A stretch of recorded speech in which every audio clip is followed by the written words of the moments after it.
তো আমাদের আজকে টোটাল ক্লাসের উপর আমরা কিছু অবজেক্টিভস সেট করেছি যে মানে পুরো ক্লাসটা শেষে আমরা এই টপিকগুলো সম্পর্কে একটু মানে ডিটেলস আয়ত্ত করার ট্রাই করব। সেটা হচ্ছে কিছু বেসিক কনসেপ্ট আমাদের লাগবে ফার্দার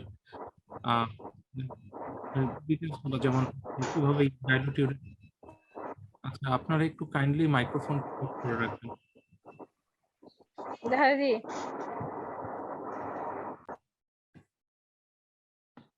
থ্যাংক ইউ। আচ্ছা, আমার ভয়েস ঠিকঠাক মতো শোনা যাচ্ছে আপনাদের? জি জি শোনা ভাইয়া যাচ্ছে। শোনা যাচ্ছে। ওকে, আচ্ছা। তো কিছু বেসিক কনসেপ্টস আমরা রিভিউ করব, তারপর হচ্ছে আমাদের concentrated and diluted urine actually কেন তৈরি হয় ইউরিনের মানে রেনাল সিস্টেমের মাধ্যমে সেটা একটু দেখব। কিভাবে diluted urine and concentrated urine তৈরি হয় এবং আমাদের এগুলোর এগুলোর ভিতর ফার্দার ডিটেলস।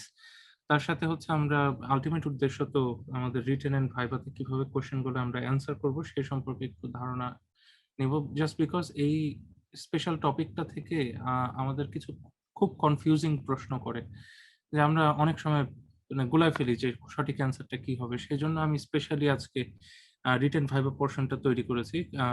মানে বেসিক কনসেপ্ট এন্ড রিটেন ভাইভাতে স্পেশালি আপনাদের সাথে ইন্টারাকশনস আমার বেশি হবে। তো শুরু করি। আচ্ছা, তো বেসিক কনসেপ্টস এর ভিতর ফার্স্টে আমাদের যেটা জানা লাগবে সেটা হচ্ছে হোয়াট ইজ অসমোলারিটি। আপনাদের কেউ একটু কাইন্ডলি এক্সপ্লেইন করেন যদি পারেন যে অসমোলারিটি বলতে আপনারা কি বোঝেন। যাই হোক, আমাদের অসমোলারিটি আমরা মূলত মানে ইন টার্মস বলি হচ্ছে মানে ইউনিটে প্রকাশ করি হচ্ছে মিলি অসমল পার লিটার। তো অসমোলারিটি জিনিসটা অ্যাকচুয়ালি হচ্ছে আমাদের প্রতি লিটার যে কোনো একটা সলিউশনের ভিতর কতখানি সলিউট বা আমরা যেটা পড়ে আসছি ইন্টারমিডিয়েটে সেটা হচ্ছে দ্রবীভূত আছে সেটার উপর, মানে এক কথায় solute concentration per litre of মানে পার লিটার অফ সলিউশন, এটাই আমরা অসমোলারিটির একটা হিসাব বলি। তো নর্মালি আমরা অসমোলারিটিটা ক্যালকুলেট করি হচ্ছে প্লাজমার ক্ষেত্রে,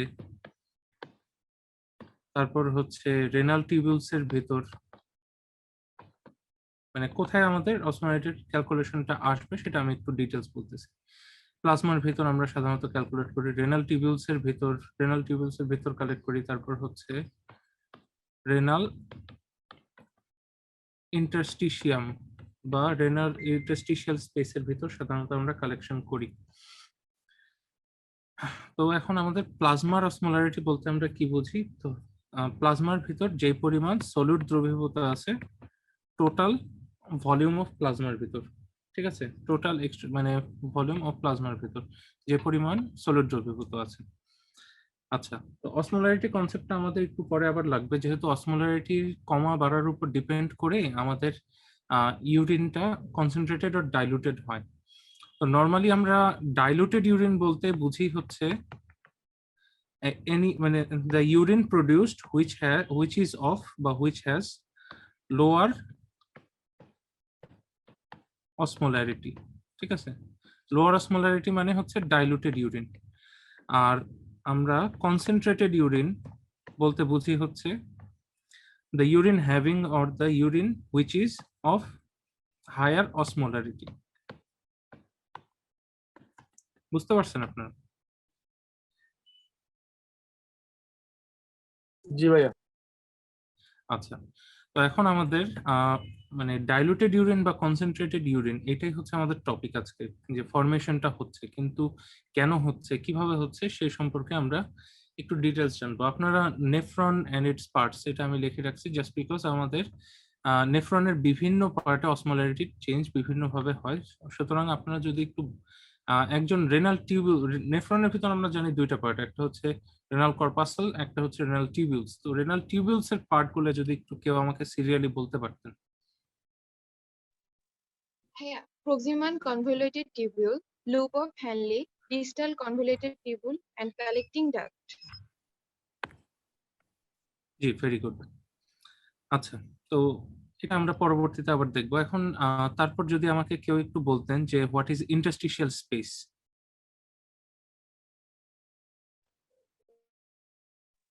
The space between two cells. আচ্ছা, হ্যাঁ, স্পেস বিটুইন টু সেলস আমরা বলি, কিন্তু দুই সেলের মধ্যে আরো অনেক মানে যে কোনো কিছুই থাকতে পারে, কিন্তু আর একটু স্পেসিফিক ভাবে যদি আমরা চাই, আমরা টোটাল বডি ফ্লুইড কম্পার্টমেন্ট, ঠিক আছে, বডি ফ্লুইড কম্পার্টমেন্ট এটাকে দুই ভাগে ভাগ করি। একটা হচ্ছে ইন্ট্রাসেলুলার ফ্লুইড, একটা হচ্ছে এক্সট্রা সেলুলার ফ্লুইড। এই এক্সট্রা সেলুলার ফ্লুইডটাকে আমরা আবার দুই ভাগে ভাগ করি। একটা হচ্ছে আমরা মানে কম্পার্টমেন্ট যেটা, সেটা হচ্ছে ভাস্কুলার কম্পার্টমেন্টের ভিতর থাকে হচ্ছে ব্লাড, আর একটা হচ্ছে আমাদের ইন্টারস্টিশিয়াল ফ্লুইড। তো ইন্টারস্টিশিয়াল ফ্লুইড বলতে আমরা normally extra vascular extra cellular ফ্লুইডটাকে বলি, ঠিক আছে। তো ইন্টারস্টিশিয়াল স্পেস বলতে আমরা তাহলে কোনটাকে বুঝি? এক্সট্রা ভাস্কুলার এক্সট্রা সেলুলার, মানে ফার্স্টে এক্সট্রা সেলুলার তারপর extra vascular space. Extra cellular বলতে সেলের বাইরে, এক্সট্রা ভাস্কুলার মানে ভেসেলের বাইরে। এটাকে আমরা ইন্টারস্টিশিয়াল স্পেস অ্যাকচুয়ালি নাম দেব। নট জাস্ট মানে একটু মানে জাস্ট দুইটা সেলের মধ্যে তো আমাদের ব্লাড ভেসেলও যাইতে পারে। ইন্ট্রাভাস্কুলারটাও তো মানে ইন্টারসেলুলার স্পেসের ভিতর ইনক্লুডেড, কিন্তু ইন্টারস্টিশিয়াল স্পেস অনলি হচ্ছে extra cellular extra vascular space. বুঝতে পারছেন? জি ভাইয়া। জি ভাইয়া। আচ্ছা,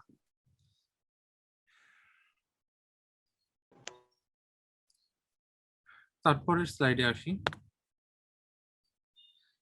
আমাদের কনসেন্ট্রেটেড বা ডাইলুটেড ইউরিন অ্যাকচুয়ালি যে তৈরি হয় কিডনিজ এর মাধ্যমে, তো নর্মালি ডাইলুটেড ইউরিন তৈরি করার উদ্দেশ্য একটাই, যে যখন আমাদের প্লাজমার অসমোলারিটি কমে যায়, ঠিক আছে, প্লাজমার অসমোলারিটি কমে যায় কি কি কারণে?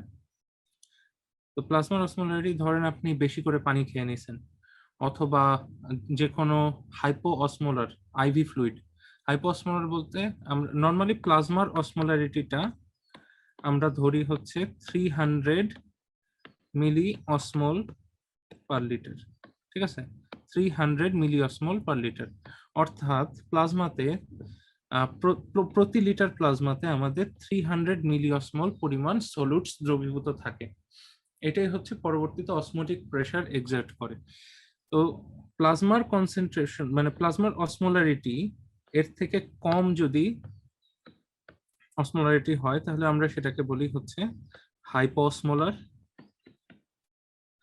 আর এর থেকে যদি বেশি হয় তখন আমরা তাকে বলি হাইপার অসমোলার। এখন প্লাজমার অসমোলারিটিটা যদি আমাদের হাইপোঅসমোলার হয়ে যায় কোনো কারণে, মানে 300 এর নিচে নেমে যায়, তো আমরা এখন দেখবো যে জাস্ট কি কি কারণে নামতে পারে। আপনাদের একটু মানে কয়েকজনের মতামত শুনি, তারপর আমি বলতেছি। কয়েকজন একটু বলেন যে কি কি কারণে আমাদের অসমোলারিটি চেঞ্জেস হতে পারে। তো নর্মালি আমাদের মানে বিলো 300 আমাদের প্লাজমার অসমোলারিটিটা নেমে যেতে পারে। এটার নাম্বার ওয়ান কারণ হচ্ছে আমাদের ওভার হাইড্রেশন। মানে এক কথায় যদি আপনি বেশি পানি খেয়ে নেন তখন কি হয়, নর্মালি আমাদের ব্লাডেও বেশি পানি যায়, তখন সেই প্লাজমা অসমোলারিটিটা সাধারণত ডিক্রিজড হয়। আবার আরেকটা হতে পারে, সেটা হচ্ছে আইভি ইনফিউশন, মানে ইন্ট্রাভেনাস ইনফিউশন। মানে আমরা আপনারা তো স্যালাইন দাও দেখছেন, তো যখন আমরা ওইরকম নিডলের মাধ্যমে মানে ইন্ট্রাভেনাসলি ইনফিউশন করি কি হাইপো অসমোলার কোনো সলিউশন বা দ্রবণ, এটাই মূল দুইটা কারণ আর কি আমাদের। তো এই দুইটা ক্ষেত্রে যখন প্লাজমা অসমোলারিটিটা আমাদের 300 এর নিচে নেমে যায়, তখন আমাদের প্লাজমা অসমোলারিটিটাকে পুনরায় বাড়িয়ে আবার ওই 300 লিমিট মানে 290 থেকে 310 লিমিটের ভিতর আমাদের আবার আনতে হয়। এন্ড এটাই হচ্ছে ডাইলুটেড ইউরিন ফরমেশনের উদ্দেশ্য। অর্থাৎ যখন আমাদের প্লাজমাটা ডাইলুটেড হয়ে যায়, মানে প্লাজমার অসমোলারিটিটা রিডিউসড হয়, তখন আমরা এই ডাইলুটেড ইউরিন ফরমেশনের মাধ্যমে পুনরায় প্লাজমার অসমোলারিটিটাকে বাড়ানোর চেষ্টা করছি।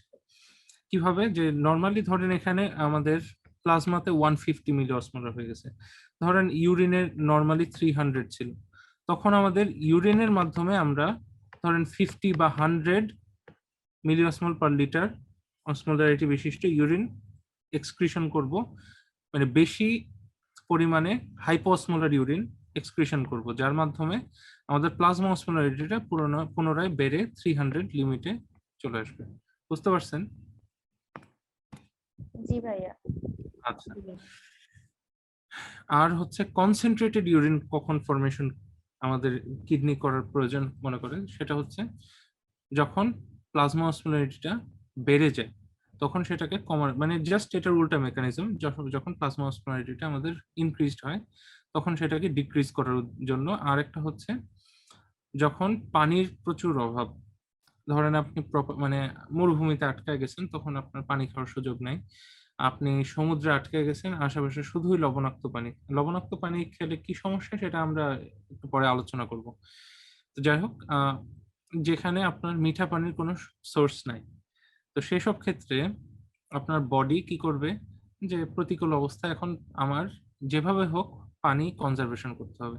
তো পানি কনজারভেশনের অনেক মেথড আছে, যেমন আমাদের সাধারণত সোয়েটিংটা কমে যায়, থার্স্ট মেকানিজমটা ইনক্রিজড হয়, যাতে আমরা যখনই পানি মানে যাতে আমরা পানির অভাবটা বোধ করতে পারি। তারপর হচ্ছে আমাদের মানে ইউরিন কনসেন্ট্রেশনটা বেড়ে যায়, ইউরিন আউটপুটটা কমে যায়, মানে ইউরিন প্রোডাকশনটা কমে যায়। এগুলো মেকানিজমের মাধ্যমে আমাদের মানে mainly conservation of body water হয়। তো এই ফরমেশন অফ কনসেন্ট্রেটেড ইউরিনও একটা মেথড হচ্ছে কনজারভেশন অফ বডি ওয়াটারের। বুঝতে পারছেন এইটুকু? আচ্ছা, তারপর আমাদের বডির ওয়াটার ব্যালেন্স মেইনলি মেইনটেইনড হয় হচ্ছে দুইটা মাধ্যমে, একটা হচ্ছে ফ্লুইড ইনটেক, একটা হচ্ছে রেনাল ওয়াটার এক্সক্রিশন। আরো কিছু মেকানিজম আছে যেটার মাধ্যমে আমাদের ওয়াটার মানে ওয়াটার বডি থেকে বের হয়, যেমন রেসপিরেশনের মাধ্যমে বের হয়, তারপর আমাদের পার্সপিরেশন অথবা সোয়েটিং এর মাধ্যমে বের হয়। কিন্তু মেইন মেকানিজমটা হচ্ছে আমাদের রেনাল মেকানিজম, ঠিক আছে? রেনাল সিস্টেম আমাদের মেইনলি কিভাবে কাজ করে, যখন আমাদের ওয়াটার ইনটেকটা বেশি হয়ে যায়, প্লাজমার অসমোলারিটিটা কমে যায়। এই যে বেসিক মেকানিজম যেটা আপনাদেরকে বুঝালাম আর কি, ঠিক আছে? যখন প্লাজমাটা হাইপোঅসমোলার হয়ে যায় তখন আলটিমেটলি যেটা হয় যে এডিএইচ সিক্রেশন কন্ট্রোলিং এর মাধ্যমে দেখা যাচ্ছে। জি ভাইয়া। আচ্ছা আচ্ছা, যখন আমাদের ওয়াটার ইনটেক কমে যায় তখন আমাদের ওয়াটার ইনটেক বেড়ে যায়, তখন আমাদের প্লাজমা অসমোলারিটিটা কমে যায়, তখন আমাদের অসমো রিসেপ্টর গুলো যেগুলো হাইপোথ্যালামাসে থাকে সেটা ডিটেকশন করার মাধ্যমে তারা এডিএইচ সিক্রেশন কমায় ফেলে। এখন এডিএইচ জিনিসটা কি একটু বলতে পারবেন? ভাইয়া অ্যান্টিডায়াবেটিক হরমোন। অ্যান্টিডায়াবেটিক হরমোন আমাদের বডিতে কোথায় থাকে, কোথা থেকে আসে? Posterior pituitary. আচ্ছা, পোস্টেরিয়র পিটুইটারি। পিটুইটারি। হাইপোথ্যালামাস থেকে তৈরি হয়ে পোস্টেরিয়র পিটুইটারিতে জমা থাকে। Yes, very good. আচ্ছা, মেইনলি পোস্টেরিয়র পিটুইটারিতে এসে স্টোরড হয়। তো পোস্টেরিয়র পিটুইটারিতে স্টোরড হয়, কিন্তু এর তো একটা স্টিমুলাস লাগবে, যেটা একটা উদ্দীপনা লাগবে যার উপস্থিতিতে সেই সিক্রেশন হবে। তো এর উদ্দীপনা হচ্ছে আমাদের changes in plasma osmolarity, specially increase, মানে যখন প্লাজমা অসমোলারিটিটা বেড়ে যায় তখন সেটাকে ডাইলুট করার জন্য আমাদের অ্যান্টিডায়ারেটিক হরমোন বেশি করে পানি মানে শোষণ, মানে স্পেশালি মানে distal portion of the renal tubules থেকে পানির রিঅ্যাবজর্পশন করে সেই অসমোলারিটিটাকে আবার পুনরায় কমাতে সাহায্য করে। তো আলটিমেটলি এই এডিএইচটা রিলেটেড হচ্ছে আমাদের প্লাজমা অসমোলারিটির সাথে। তো সম্পর্কটা আর যখন আমাদের প্লাজমা অসমোলারিটিটা বেড়ে যায় তখন এডিএইচ সিক্রেশনও বেড়ে যায়, তার ফলে ADH dependent water reabsorption in distal convoluted tubules, collecting tubules and connecting duct হয়। তার কারণে আমাদের ওয়াটার এক্সক্রিশন কমে যায়, অর্থাৎ আমাদের ইউরিনটা কনসেন্ট্রেটেড হয়, আর প্লাজমা অসমোলারিটি মানে পুনরায় আবার নেমে আসে। মানে নর্মালি এই মেকানিজমটা হচ্ছে আমাদের ডিক্রিজড প্লাজমা অসমোলারিটির জন্য বিলো 300 আর অ্যাবভ 300 এর জন্য আমাদের এই মেকানিজমটা। আচ্ছা, তো কিডনির হাইয়েস্ট অ্যাবিলিটি কি? কিডনিস হ্যাভ দ্য অ্যাবিলিটি, মানে সাধারণত আমাদের কিডনির মাধ্যমে ডাইলুট ইউরিন অথবা কনসেন্ট্রেটেড ইউরিন বের হয় ডিপেন্ডিং অন প্লাজমা অসমোলারিটি। কিন্তু ডাইলুটেড ইউরিন বের হয় হাইয়েস্ট কত পর্যন্ত ডাইলুটেড হতে পারে, সেটা হচ্ছে 50 মিলি অসমোল পার লিটার পর্যন্ত হতে পারে, যেটা হচ্ছে আমাদের প্লাজমা অসমোলারিটির 1/6। আবার যখন কনসেন্ট্রেটেড ইউরিন ফর্মেশন হয় তখন কনসেন্ট্রেশন কতখানি হতে পারে, সেটা হচ্ছে 1200 থেকে 1400 মিলি অসমোল পার লিটার পর্যন্ত হতে পারে। এটা হচ্ছে কিডনির মানে লিমিট বলতে পারেন।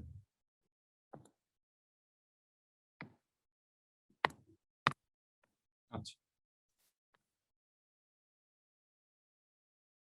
আচ্ছা, তারপরে টপিক হচ্ছে আমাদের ডাইলুট ইউরিন কিভাবে তৈরি। মেইন যে মেকানিজম গুলো মানে আমাদের এখানে ডাইলুট ইউরিন ফরমেশনের মেইন ফ্যাক্টর হচ্ছে এডিএইচ। এডিএইচ আমাদের মানে প্রিন্সিপাল ফ্যাক্টর আমরা বলতে পারি, সব থেকে বেশি ডিপেন্ডেন্ট হচ্ছে এডিএইচ এর উপর। কিন্তু তারপরেও আমাদের এই ওয়াটার রিঅ্যাবজর্পশনটা পুরোটাই এডিএইচ এর উপর ডিপেন্ডেন্ট। কিন্তু এটা ছাড়াও আমাদের একটা জিনিস খুবই ইম্পর্টেন্ট, সেটা হচ্ছে আমাদের সলিউট কনসেন্ট্রেশন। মানে যেহেতু অসমোলারিটি ডিপেন্ড করে সলিউট অ্যান্ড ওয়াটারের উপর, সুতরাং আমরা যখন ডাইলুট ইউরিন তৈরি করব তখন ইউরিনে ওয়াটারের পরিমাণ বেশি থাকতে হবে অবশ্যই, এবং সলিউটের পরিমাণ কম থাকতে হবে।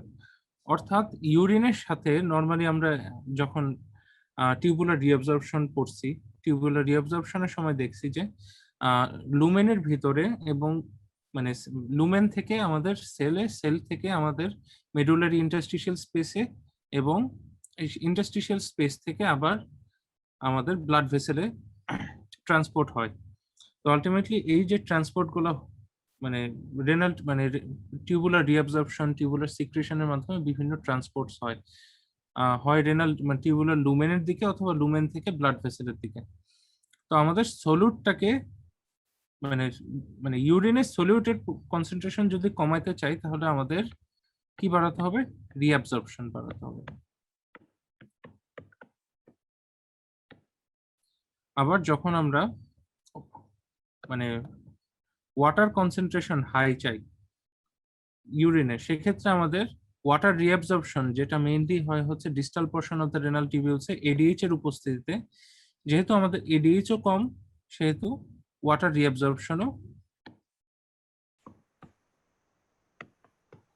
কম। বুঝতে পারছেন?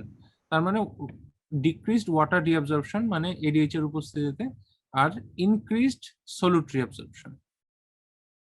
বুঝতে পারছেন জিনিসটা? জি ভাইয়া। এটার মাধ্যমে আমাদের মেইনলি ডাইলুট ইউরিনটা তৈরি হয়। তারপর আমরা একটু ডিটেলস দেখি যে অ্যাকচুয়ালি কি কি মাধ্যমে আমাদের মানে সলিউট রিঅ্যাবজর্পশন হচ্ছে বা ওয়াটার রিঅ্যাবজর্পশনটা আটকাচ্ছে, একটু ডিটেলস গুলো দেখি। আচ্ছা, তাহলে আমরা যদি একটা নেফ্রন আঁকাই, ধরেন এই যে এটা হচ্ছে আমাদের কমন্স ক্যাপসুল, এখানে থাকে হচ্ছে গ্লোমেরুলাস, তারপর থাকে হচ্ছে প্রক্সিমাল কনভলিউটেড টিবিউলস,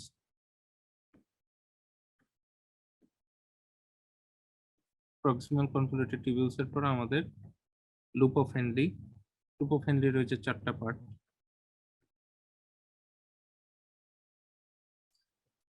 তারপর আমাদের ডিস্টাল কনভলিউটেড টিবিউলস,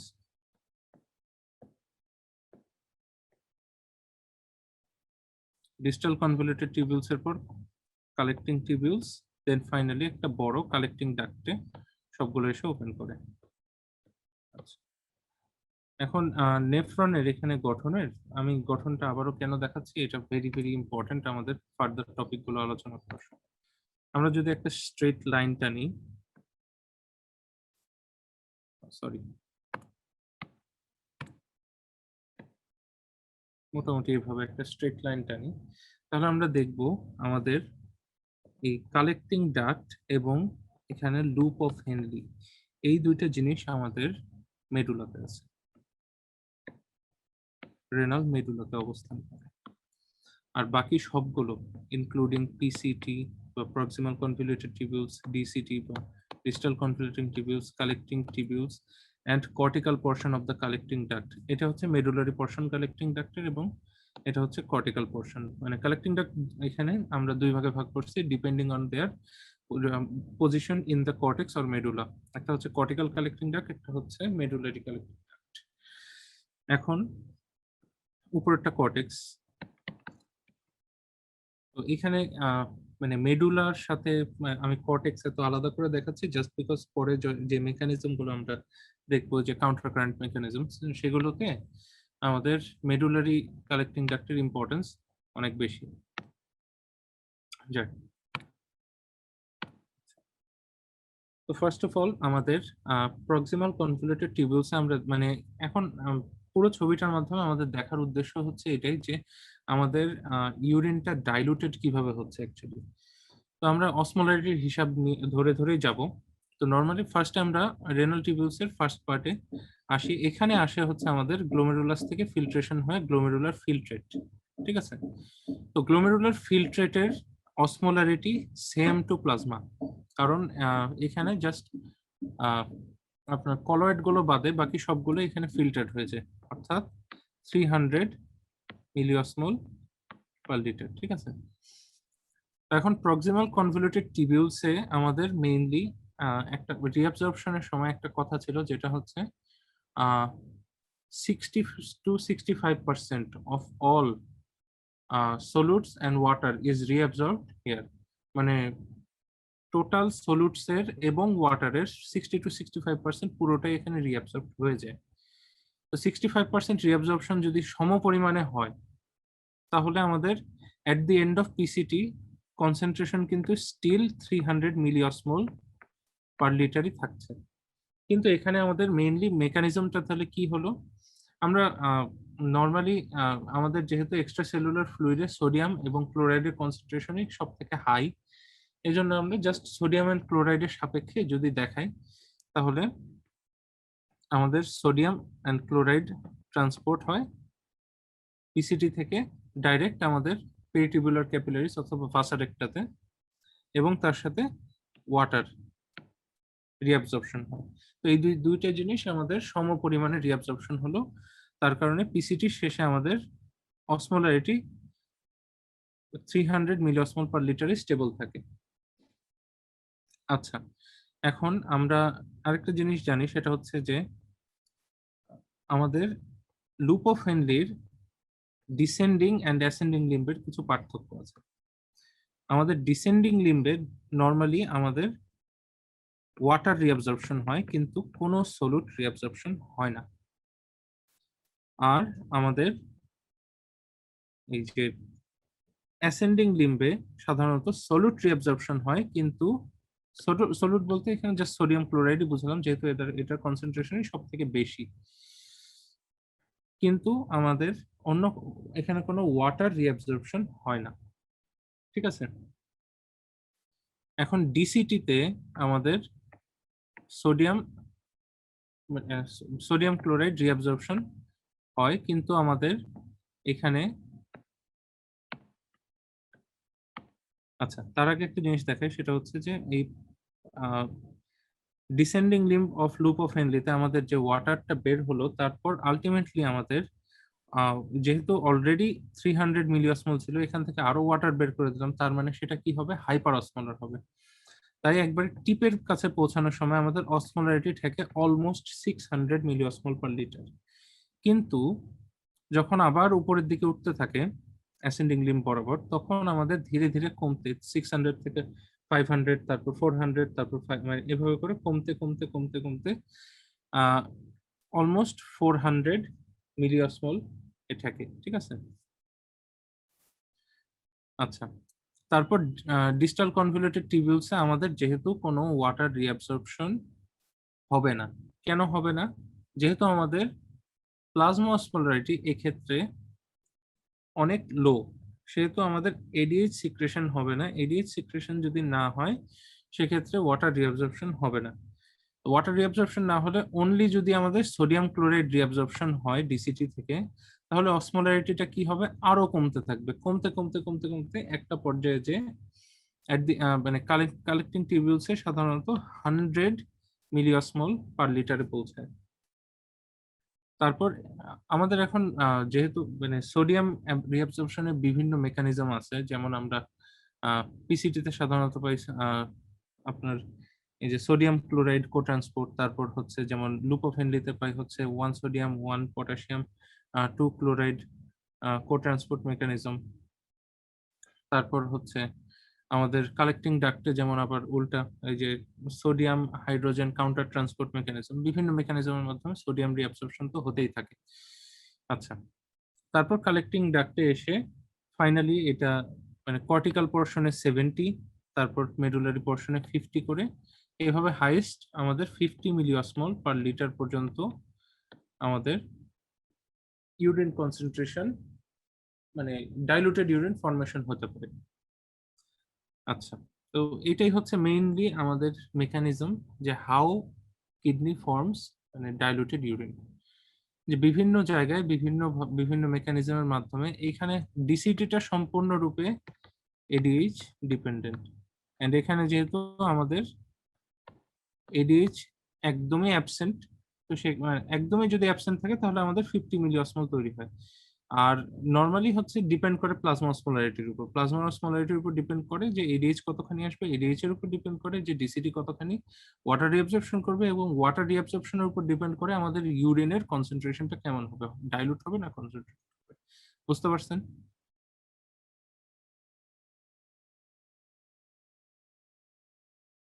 হ্যালো ভাইয়া আর একবার বললে না ভালো ভাইয়া হতো, মানে ভাইয়া পুরোটা আরেকবার একটু বলেন ভাইয়া।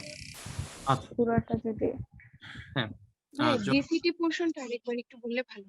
আচ্ছা আচ্ছা, আমি পুরোটা একটা ওভারভিউ দিচ্ছি। সেটা হচ্ছে আমাদের ডাইলুটেড ইউরিন আলটিমেটলি তৈরি মানে হচ্ছে এই যে যখন আমাদের গ্লোমেরুলার ফিল্ট্রেট থেকে, আমি একটু অন্য কালার নিই দেখানোর জন্য, যে 300 মিলিঅসমল পার লিটার এর গ্লোমেরুলার ফিল্ট্রেট তৈরি হয়েছিল, এইখান থেকে আলটিমেট প্রোডাক্টটা হচ্ছে আমাদের 50 মিলিঅসমল পার লিটার কনসেন্ট্রেশনের ইউরিন তৈরি করা। এটাই হচ্ছে আলটিমেট গোল।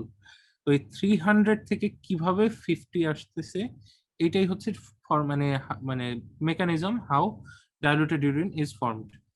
তো 300 থেকে ফার্স্ট অফ অল পিসিটিতে 300 থেকে 300ই থাকছে।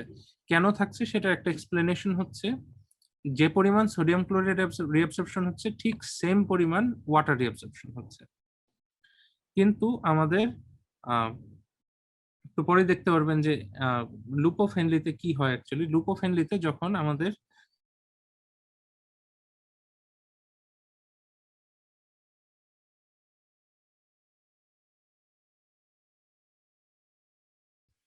আবার অ্যাসেন্ডিং লিম্বে কোনো ওয়াটার রিঅ্যাবসর্পশন হয় না, কিন্তু সলিড রিঅ্যাবসর্পশন হয়। তার কারণে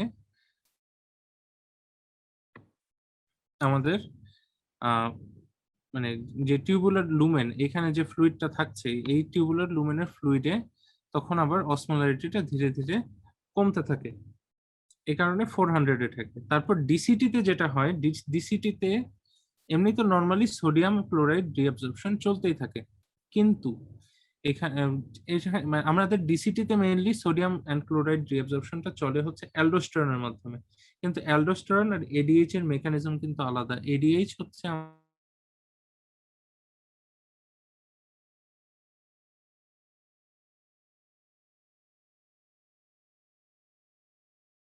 প্লাজমার অসমোলারিটি যখন আমাদের কমে যায়, ডিক্রিজড হয়, তখন আমাদের সেখানে বেশি সলিউট পাঠাতে হবে আর ওয়াটারটাকে ছেঁকে বাইর করতে হবে।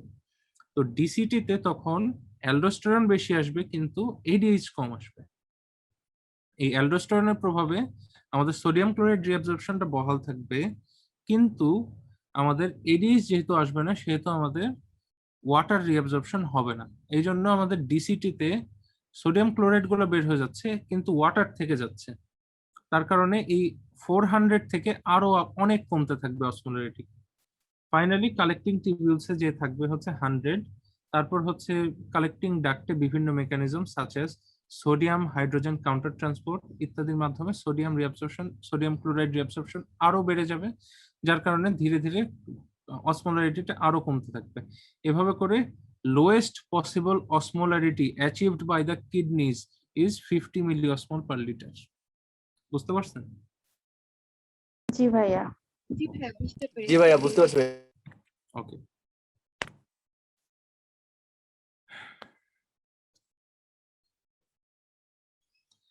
আচ্ছা, এখন আমাদের কনসেন্ট্রেটেড ইউরিন ফর্মেশন।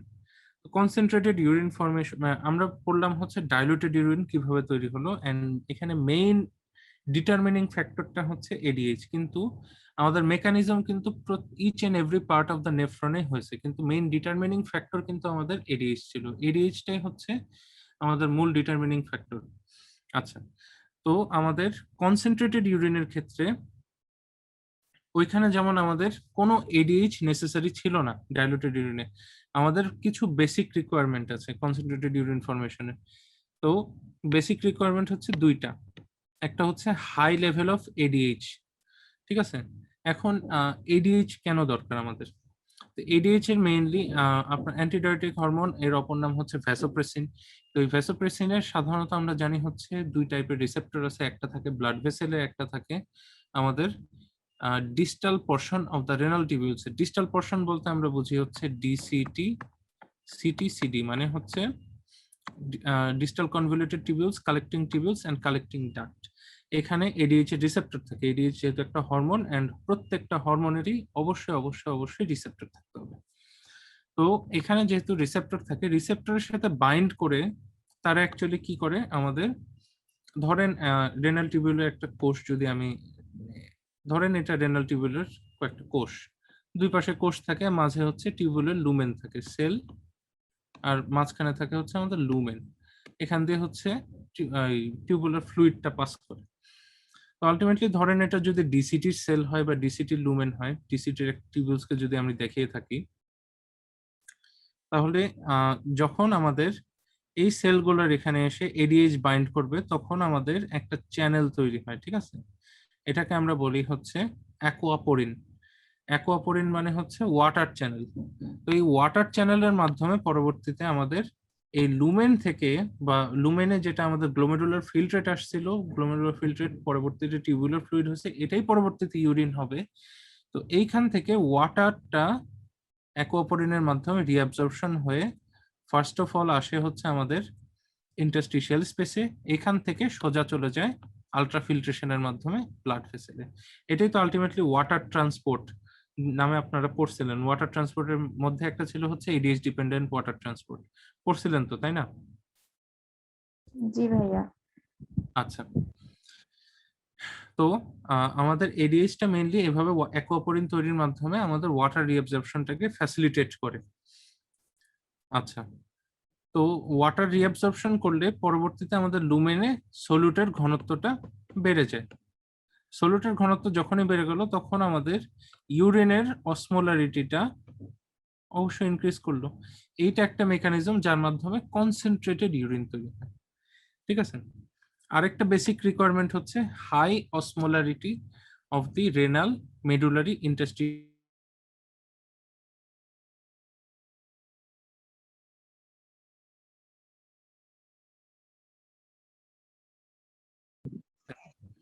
ভাইয়া শোনা যাচ্ছে না। আপনার কথা কেটে কেটে আসতেছে মাঝখানে। এখনো কি তাই নাকি শোনা এখন যাচ্ছে? শোনা যাচ্ছে, এখন শোনা যাচ্ছে। ওকে, ঠিক আছে।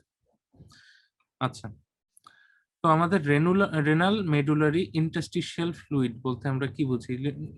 রেনাল মেডুলারি ইন্টারস্টিশিয়াল স্পেসে যে ফ্লুইড থাকে সেটাই, কিন্তু এই স্পেসটা কোথায় তাহলে একচুয়ালি দেখি একটু। আমাদের যে নেফ্রন আঁকাইছিলাম, ধরেন একটু সংক্ষেপে একটা নেফ্রনের ছবি আঁকালাম।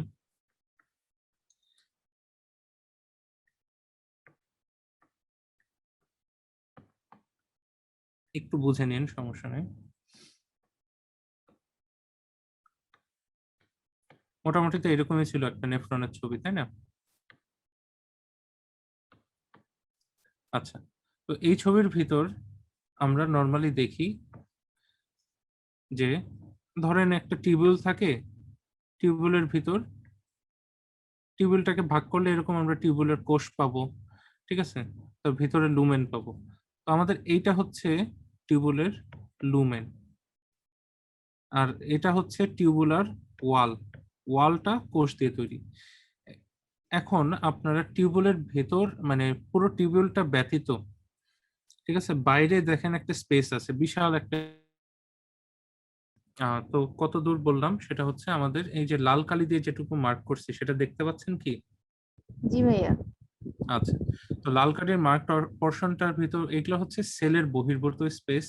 এগুলোর ভিতর ব্লাড ভেসেল, মানে ব্লাড ভেসেল যায় কিন্তু ব্লাড ভেসেলেরও বাইরের স্পেস। তাহলে আমি শুরুতেই বলে নিছিলাম যে extra cellular extra vascular space, এগুলোকে আমরা কি বলবো? Interstitial space. Interstitial space. Interstitial space. Yes. তো এই ইন্টারস্টিশিয়াল স্পেসে আমাদের একটা হাই অসমোলারিটি তৈরি করতে হয়। এটাই হচ্ছে কিডনির ভিতর নেফ্রনের বহির্ভূত, নেফ্রনের কোষগুলোর বহির্ভূত এবং নেফ্রনের ব্লাড ভেসেলগুলোর বহির্ভূত একটা স্পেস, এই যে হোয়াট চিহ্ন দিয়ে মার্ক করলাম, এটাই হচ্ছে আমাদের রেনাল, মানে যে ধরেন এখানে একটা লাইন দিছি, উপরে হচ্ছে কর্টেক্স আর নিচে হচ্ছে মেডুলা। তো এই রেনাল মানে আমাদের পুরো কিডনির মেডুলাতে, ঠিক আছে, মেডুলার কোষের বাহিরে এবং ব্লাড ভেসেলের বাহিরে যে স্পেসটা থাকে সেটাই হচ্ছে রেনাল মেডুলারি ইন্টারস্টিশিয়াল স্পেস। এখানে অবশ্যই পানি দ্বারা পূর্ণ থাকে, ফ্লুইড দ্বারা পূর্ণ থাকে, এটাই হচ্ছে রেনাল মেডুলারি ইন্টারস্টিশিয়াল ফ্লুইড। বুঝতে পারছেন? জি ভাইয়া।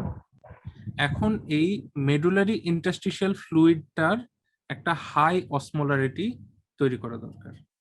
হাই অসমোলারিটি তৈরি করা দরকার, অর্থাৎ হাই অসমোলারিটি বলতে আমরা এক কথায় বলবো গ্রেটার দেন 300। যেহেতু 300 আমাদের অ্যাবসোলুট ভ্যালু, এই ভ্যালুটা আমাদের পিসিটির পরেও 300 থাকে, ঠিক আছে। কিন্তু এমন কি চেঞ্জ হয়, মানে এমন কি কি চেঞ্জ হয় সেটাই তো আমাদের পড়ার বিষয়, যে আমাদের ডিসিটিতে যে দেখি যে 300 আর 300 নাই, সেটা চেঞ্জ হয়ে গেছে। তো এই চেঞ্জ গুলো যে হয়, এই চেঞ্জ গুলোর কারণ হচ্ছে আমাদের রেনাল মেডুলারি ইন্টারস্টিশিয়াল ফ্লুইডের হাইপার অসমোলারিটি। হাইপার অসমোলারিটি বলতে এটার কনসেন্ট্রেশন মানে অসমোলারিটি সাধারণত গ্রেটার দেন 300 হবে। তো এই গ্রেটার দেন 300 অসমোলারিটি, ঠিক আছে, এটা আমাদের এই ওয়াট মার্ক চিহ্নটাতে এখানে তৈরি করতে হবে। তো কেন তৈরি করতে হবে? কারণ আপনারা দেখেন একটা জিনিস যে আপনাদের মনে স্বাভাবিকভাবে প্রশ্ন থাকতে পারে যে আগের স্লাইডে আমি বললাম যে যখন ডিসেন্ডিং লিম্ব অফ লুপোফেনলি দিয়ে নামবে তখন ওয়াটার রিঅ্যাবজর্পশন হবে। তো কেন এখানে ওয়াটার রিঅ্যাবজর্পশন হবে? আবার যখন অ্যাসেন্ডিং দিয়ে উঠবে, আবার কেন এখানে আমাদের সলিউট রিঅ্যাবজর্পশন হবে কিন্তু কোনো ওয়াটার রিঅ্যাবজর্পশন হবে না? এটা স্বাভাবিকভাবে প্রশ্ন জাগতে পারে। এটাই হচ্ছে হাইপার অসমোলারিটির কারণে হয়। একটু পরে আমরা দেখবো, কোনো সমস্যা নেই। আচ্ছা, তো বুঝতে পারছেন আমাদের বেসিক দুইটা রিকোয়ারমেন্ট, এই দুইটা জিনিসের নাম বলতে পারবেন? একটু রিপিট করেন তো। High level of ADH and high osmolarity of the renal medullary interstitial fluid. আচ্ছা, ভেরি গুড। তারপরে স্লাইডে আমরা যেতে পারি। এখন হাইপারঅসমোটিক মেডুলারি ইন্টারস্টিশিয়াম, ঠিক আছে, এই জিনিসটা কি জিনিস সেটা আমি অলরেডি বলে ফেলেছি, ঠিক আছে। তো এখন তারপর আমরা মানে জাস্ট পড়বো হচ্ছে how it is produced and maintained and what produces it, ঠিক আছে।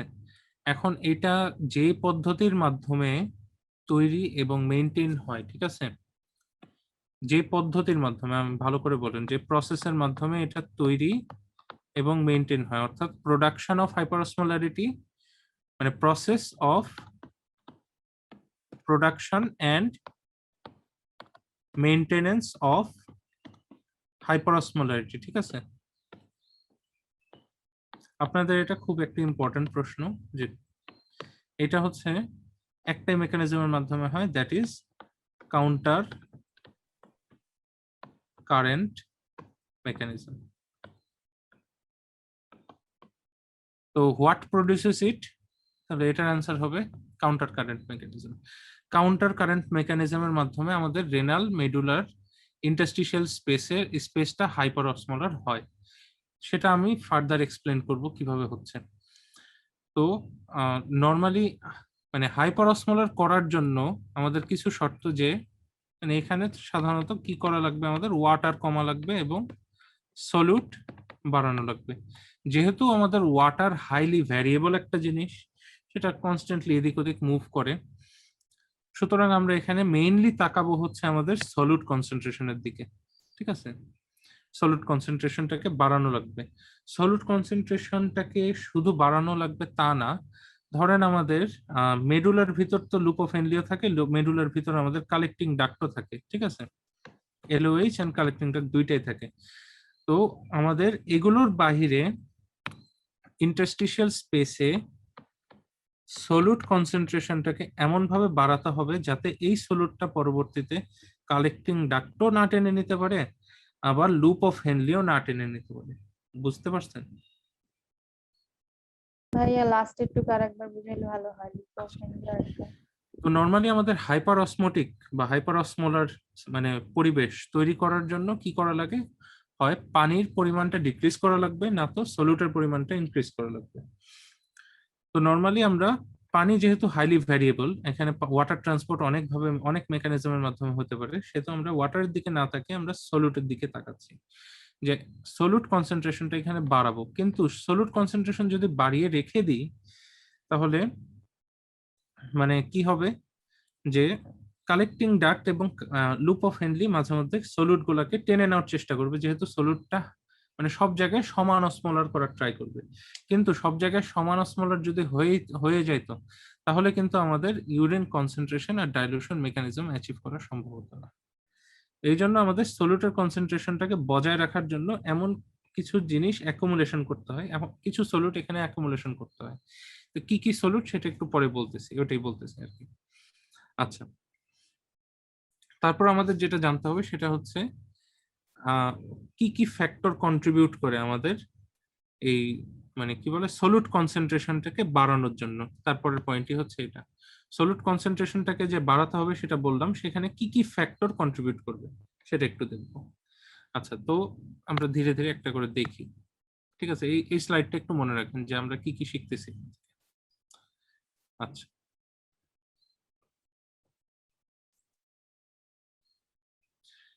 তাহলে মেজর কি কি ফ্যাক্টর আমাদের মেইনলি কন্ট্রিবিউট করে, যে মানে এই ফ্যাক্টর গুলো আপনাদের মাস্ট মাস্ট মাস্ট মনে রাখতে হবে। এই জিনিসগুলো আপনাদের রিটেন এন্ড ভাইবা বোথ এর জন্য ইম্পর্টেন্ট। সেটা হচ্ছে আমাদের কি কি ফ্যাক্টর সাধারণত সলিউট কনসেন্ট্রেশনটাকে ইনক্রিজ করে, ঠিক আছে। ইনক্রিজড সলিউট ইন ওই যে মেডুলারি ইন্টারস্টিশিয়াম, ঠিক আছে। তো নাম্বার ওয়ান হচ্ছে আমাদের সোডিয়াম আর পটাশিয়ামের কোট্রান্সপোর্ট, ঠিক আছে। নর্মালি সলিউট কনসেন্ট্রেশনটা যেহেতু মেডুলার ক্ষেত্রে বলতেছি, মেডুলাতে আমাদের মেইনলি কি থাকে, আমাদের লুপ অফ হেনলি থাকে এবং কালেক্টিং ডাক্ট থাকে। তাহলে লুপ অফ হেনলি এবং কালেক্টিং ডাক্টে, ঠিক আছে, LOH loop of Henle thick আর থিন লিম্ব বিভিন্ন থাকে, আর কালেক্টিং ডাক্ট, এই দুইটাতে কি কি ট্রান্সপোর্ট হতে পারে আমাদের। তো নাম্বার ওয়ান হচ্ছে active transport of sodium and co-transport of potassium chloride and other ions from the thick portion of the ascending limb of loop of Henle।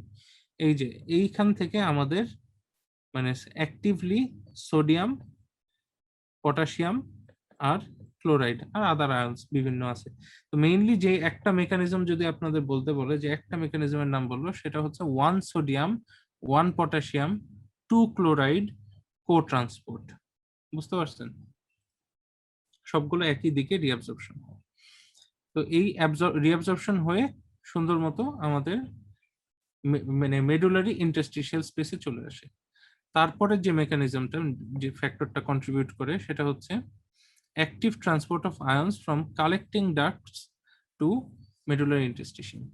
Collecting duct থেকে আমাদের সোডিয়াম রিঅ্যাবজর্পশন হয়ে medullary interstitial স্পেসে চলে আসে, sodium reabsorption হয়।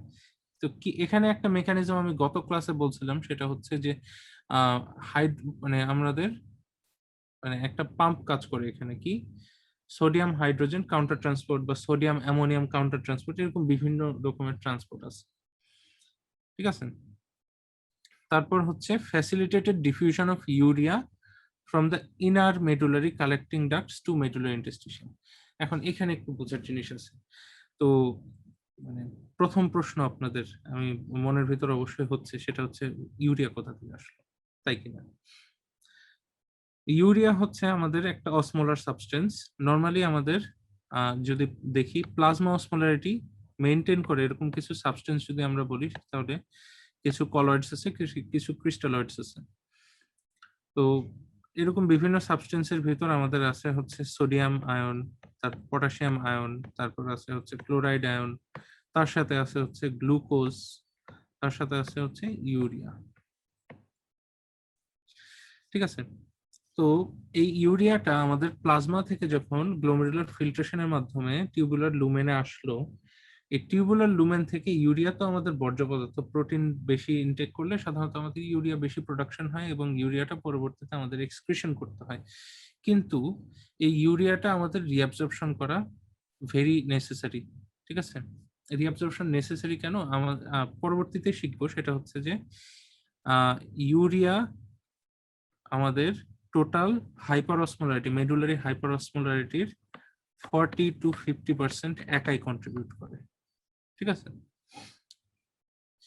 এই জন্য আমাদের কালেক্টিং ডাক্টের, ঠিক আছে, মেডুলারি কালেক্টিং ডাক্ট মানে মেডুলার ভিতর আমাদের তো কালেক্টিং ডাক্টের লুপার ফ্যামিলি থাকে, তো মেডুলারি কালেক্টিং ডাক্টের ইনার পোর্শন মানে ধরেন ভেতরের পোর্শন, ভেতরের পোর্শন বলতে আবার কি বুঝবো, যেদিকে সাধারণত আমাদের বাকি রেনাল টিউবিউলস গুলো থাকে, ধরেন এই দিকের পোর্শনটা ইনার পোর্শনটা, আর এটাকে আমরা বলবো আউটার পোর্শন। তো ইনার পোর্শন থেকে আমাদের ইউরিয়ার ফ্যাসিলিটেটেড ডিফিউশন হবে। মানে এখানে ফ্যাসিলিটেটেড ডিফিউশন কেন হয় সেটা আপনাদের এক্সপ্লেন করা আছে। সেটা হচ্ছে আমাদের নর্মালি ইউরিয়া কনসেন্ট্রেশনটা কালেক্টিং ডাক্টে বাড়তে বাড়তে বাড়তে এতই বেড়ে যায় যে মানে যখন আমাদের নর্মালি কনসেন্ট্রেটেড ইউরিন ফর্মেশন হয়, যে এর মানে এটার সাথে হচ্ছে মেডুলারি ইন্টারস্টিশিয়ামের একটা কনসেন্ট্রেশন গ্রেডিয়েন্ট তৈরি হয়। তার কারণে ফ্যাসিলিটেটেড ডিফিউশনের মাধ্যমে ইউরিয়া আমাদের মানে মেডুলারি ইন্টারস্টিশিয়ামে প্রবেশ করে। বুঝতে পারছেন? ভাইয়া জি ভাইয়া। আচ্ছা, তারপর হচ্ছে ফাইনাল ফ্যাক্টর, সেটা হচ্ছে diffusion of only small amount of water from the medullary tubules to the interstitium। মানে আমাদের নর্মালি জাস্ট এই একটা সেগমেন্ট, ঠিক আছে, জাস্ট এই একটা সেগমেন্ট, সেটা হচ্ছে descending limb of loop of Henley, এই একটা সেগমেন্টে আমাদের শুধু ওয়াটার রিঅ্যাবসর্পশন হয়, বাকি মেডুলাতে আর কোনো কিছুতে আমাদের ওয়াটার রিঅ্যাবসর্পশন পসিবল না। বুঝতে পারছেন? কিছু পরিমাণ রিঅ্যাবজর্পশন হয়তো কালেক্টিং ডাক্ট থেকে হয়, কিন্তু সেটা খুবই নেগলিজেবল। আমাদের মেইনলি এই লুপ অফ হেনলি থেকে হয়, বাকি কোথাও আমাদের ওয়াটার রিঅ্যাবজর্পশন এখানে হচ্ছে না নরমালি। আচ্ছা, তো এই কিছু ফ্যাক্টর গুলো তাহলে যেহেতু মানে আমরা মানে মেইনলি আমাদের যেটা বোঝাতে চাইছি সেটা হচ্ছে যে আমাদের সলিউট এত বেড়ে যাচ্ছে কেন ইন্টারস্টিশিয়াল স্পেসে, তার একটা কারণ হচ্ছে এই ascending limb of loop of হেনলিতে আমাদের সোডিয়াম ক্লোরাইড, সোডিয়াম পটাশিয়াম এবং ক্লোরাইড ট্রান্সপোর্ট হচ্ছে, মানে রিঅ্যাবজর্পশন হচ্ছে। তারপর কালেক্টিং ডাক্টে আমাদের সোডিয়াম রিঅ্যাবজর্পশন হচ্ছে। তারপর মেডুলারি কালেক্টিং ডাক্টের ইনার পোর্শন থেকে ইউরিয়া রিঅ্যাবজর্পশন হচ্ছে বা ইউরিয়ার ফ্যাসিলিটেটেড ডিফিউশনের মাধ্যমে রিঅ্যাবজর্পশন হচ্ছে।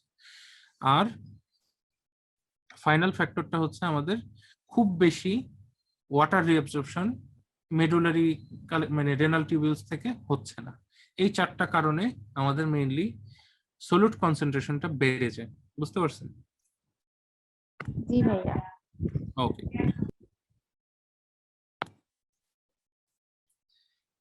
আচ্ছা, তারপর আমরা বলছিলাম হচ্ছে মেইনলি আমাদের এই হাইপার অসমোলার এনভায়রনমেন্টটা তৈরি হয় হচ্ছে দুইটা মেকানিজম, মানে আমরা একটা মেকানিজম বলছিলাম তৈরি এবং মেইনটেইন হয় হচ্ছে কাউন্টার কারেন্ট মেকানিজমের মাধ্যমে।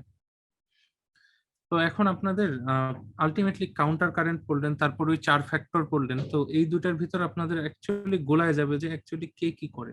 আমি একটু জাস্ট টেকনিক্যাল অ্যাসপেক্টে আপনাদের বুঝিয়ে দিই। সেটা হচ্ছে কাউন্টার কারেন্ট মেকানিজম মেইনলি হয় হচ্ছে লুপ অফ হেনলি, আমাদের যে লুপ অফ হেনলি বা এলওএইচ থাকে, এবং লুপ অফ হেনলিকে ঘিরে আমাদের যে ব্লাড ভেসেল গুলো থাকে সেটাকে আমরা বলি ভাসা রেক্টা অথবা পেরিটিউবুলার ক্যাপিলারি, যাই বলেন ভাসা রেক্টা। ঠিক আছে,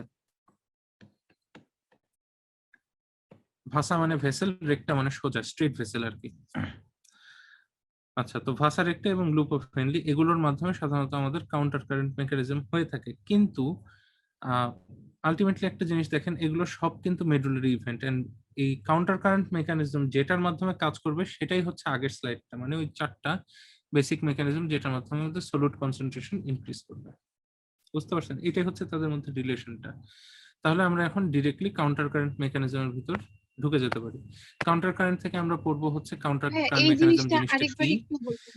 তারপর এর কি কি পার্টস আছে, তারপর হচ্ছে অ্যাডিশনাল হচ্ছে লুপ অফ হেনরি কেন এবং কিভাবে কাউন্টার কারেন্ট মাল্টিপ্লায়ার হিসেবে কাজ করে। মাল্টিপ্লায়ার এবং এক্সচেঞ্জার জিনিসটা আমি একটু পরে মানে যখন পার্টস বলবো তখন বুঝাচ্ছি। তো কেন এবং কিভাবে মাল্টিপ্লায়ার হিসেবে কাজ করে, এবং ভাসার একটা কেন এবং কিভাবে আমাদের এক্সচেঞ্জার হিসেবে কাজ করে, এইটুকু হচ্ছে আমাদের কাউন্টার কারেন্ট মেকানিজম থেকে আয়ত্ত করার বিষয়। তাহলে আমরা পরবর্তীতে যেগুলো কোশ্চেন আছে সেগুলো ইজিলি অ্যান্সার দিতে পারবো। তাহলে শুরু করি। কাউন্টার কারেন্ট মেকানিজম হচ্ছে এমন একটা মেকানিজম, জাস্ট একটা মেকানিজম, মানে যেখানে দুইটা পার্ট থাকে, একটা ইনফ্লো পার্ট থাকে, একটা আউটফ্লো পার্ট থাকে।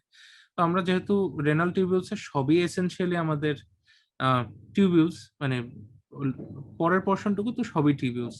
তো টিউবিউলস এর ক্ষেত্রে একটা ইনফ্লো পার্ট ধরেন, আপনি ধরলেন একটা টিউব, এই টিউবটা হচ্ছে এদিকে ইউরিন যায়, তো সেক্ষেত্রে এটাকে আপনি ইনফ্লো ধরলেন। আবার একটা টিউব নিলেন, তাহলে এটাকে আপনি আউটফ্লো ধরলেন। তো দুইটা পার্ট থাকলো অ্যাকচুয়ালি, একটা হচ্ছে ইনফ্লো পার্ট, একটা হচ্ছে আউটফ্লো পার্ট, দুইটা পার্ট থাকলো। কিন্তু যে কোনো ইনফ্লো আর যে কোনো আউটফ্লো পার্ট হলে তো আমাদের হয়ে যায় না।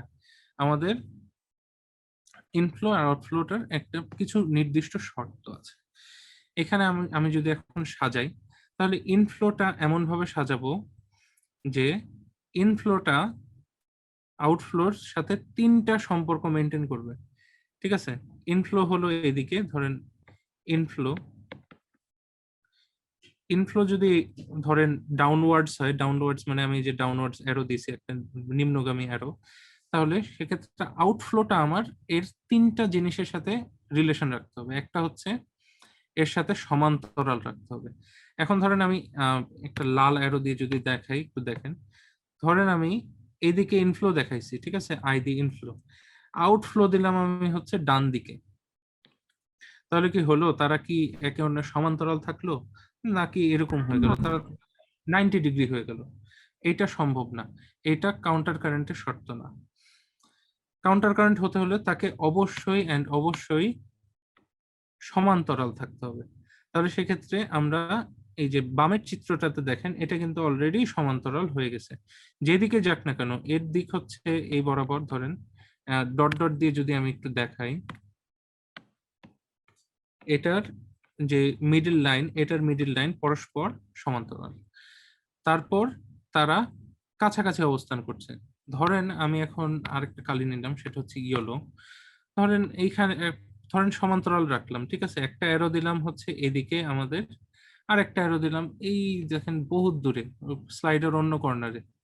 তাহলে এরা কি একে অন্যের ক্লোজ প্রক্সিমিটি মানে কাছাকাছি থাকতেছে? না। কাউন্টার কারেন্ট হওয়ার জন্য তাদেরকে অবশ্যই কাছাকাছি থাকা লাগবে, দ্বিতীয় শর্ত। এন্ড ফাইনাল শর্ত, সেটা হচ্ছে ইনফ্লো এর দিক যেদিকে হবে, আউটফ্লো এর দিক তার অপোজিট দিকে হবে, অর্থাৎ কাউন্টার হবে। ঠিক আছে, এই যে এখানে দেখেন ইনফ্লো দিয়েছি নিচের দিকে, তাই আউটফ্লো হবে আমাদের উপরের দিকে। তাহলেই কেবল আমরা এই যে মেকানিজমটা ইনফ্লো আউটফ্লো মিলে যে মেকানিজমটা তৈরি হলো, তাহলে এটাকে আমরা কাউন্টার কারেন্ট বলতে পারবো। তাছাড়া আমরা কোনো শর্তেই সেটাকে কাউন্টার কারেন্ট বলতে পারবো না। বুঝতে পারছেন? ভাইয়া 3 নাম্বার পয়েন্ট আর একবার বললে একটু ভালো।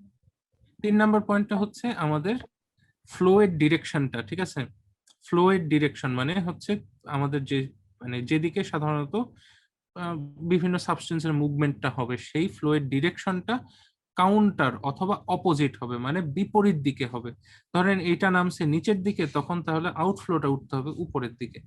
এখন এইটা যদি ডান দিকে যাইতো, তাহলে আউটফ্লো যাইতো বাম দিকে। বুঝতে পারছেন? ভাইয়া এটা না, যে 3 in close proximity to the outflow, এটা একটু। ও আচ্ছা আচ্ছা, ক্লোজ প্রক্সিমিটি। ক্লোজ প্রক্সিমিটি মানে কাছাকাছি থাকবে। এই যে হলুদ অ্যারো দুইটা দেখেন অনেক দূরে, কিন্তু তারা প্যারালাল এবং কাউন্টার, কিন্তু তারা কখনোই কাউন্টার কারেন্ট না। কেন? তারা ক্লোজ প্রক্সিমিটিতে নাই। ও আচ্ছা, ঠিক আছে। ভাইয়া আচ্ছা, ইনফ্লো আর আউটফ্লো কি একই টিউবওয়েলস এর মধ্যে হচ্ছে? সেটা আমি মানে সেই মেকানিজমটা হচ্ছে ধরেন একটা ভেইন একটা আর্টারি হতে পারে, দুইটাই আর্টারি হতে পারে, দুইটাই ভেইন হতে পারে, সেটা ম্যাটার করে না।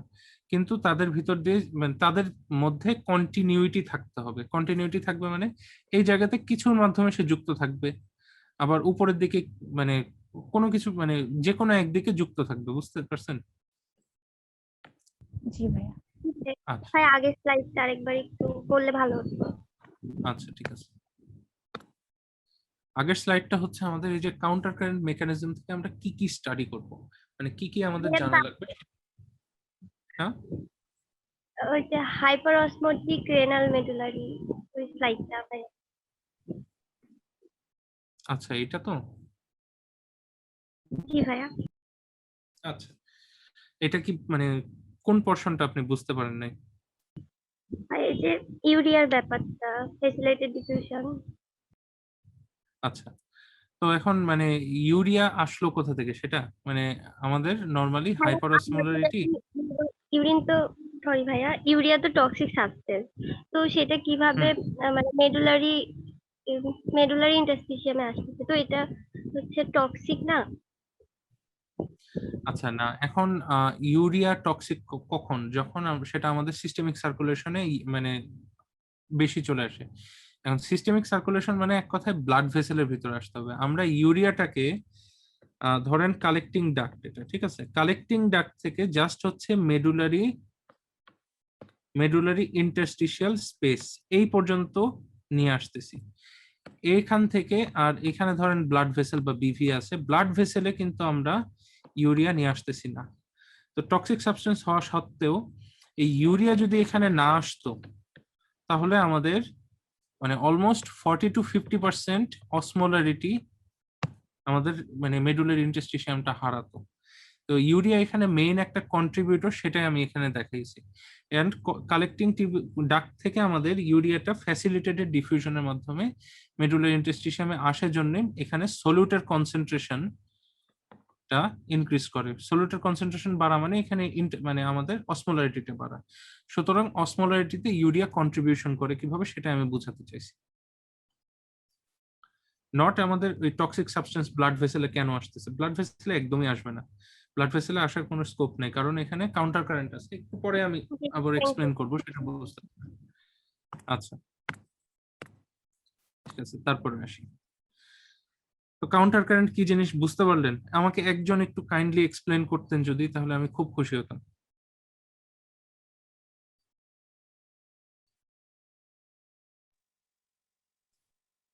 ভাই এটা হচ্ছে তিনটা শর্ত থাকবে, যে হচ্ছে ইনফ্লো এবং আউটফ্লো, মানে দুটো পার্ট থাকবে। একটা হচ্ছে ইনফ্লো এন্ড আউটফ্লো, এবং সেটা প্যারালালি থাকবে, নট 90 ডিগ্রি অ্যাঙ্গেলে।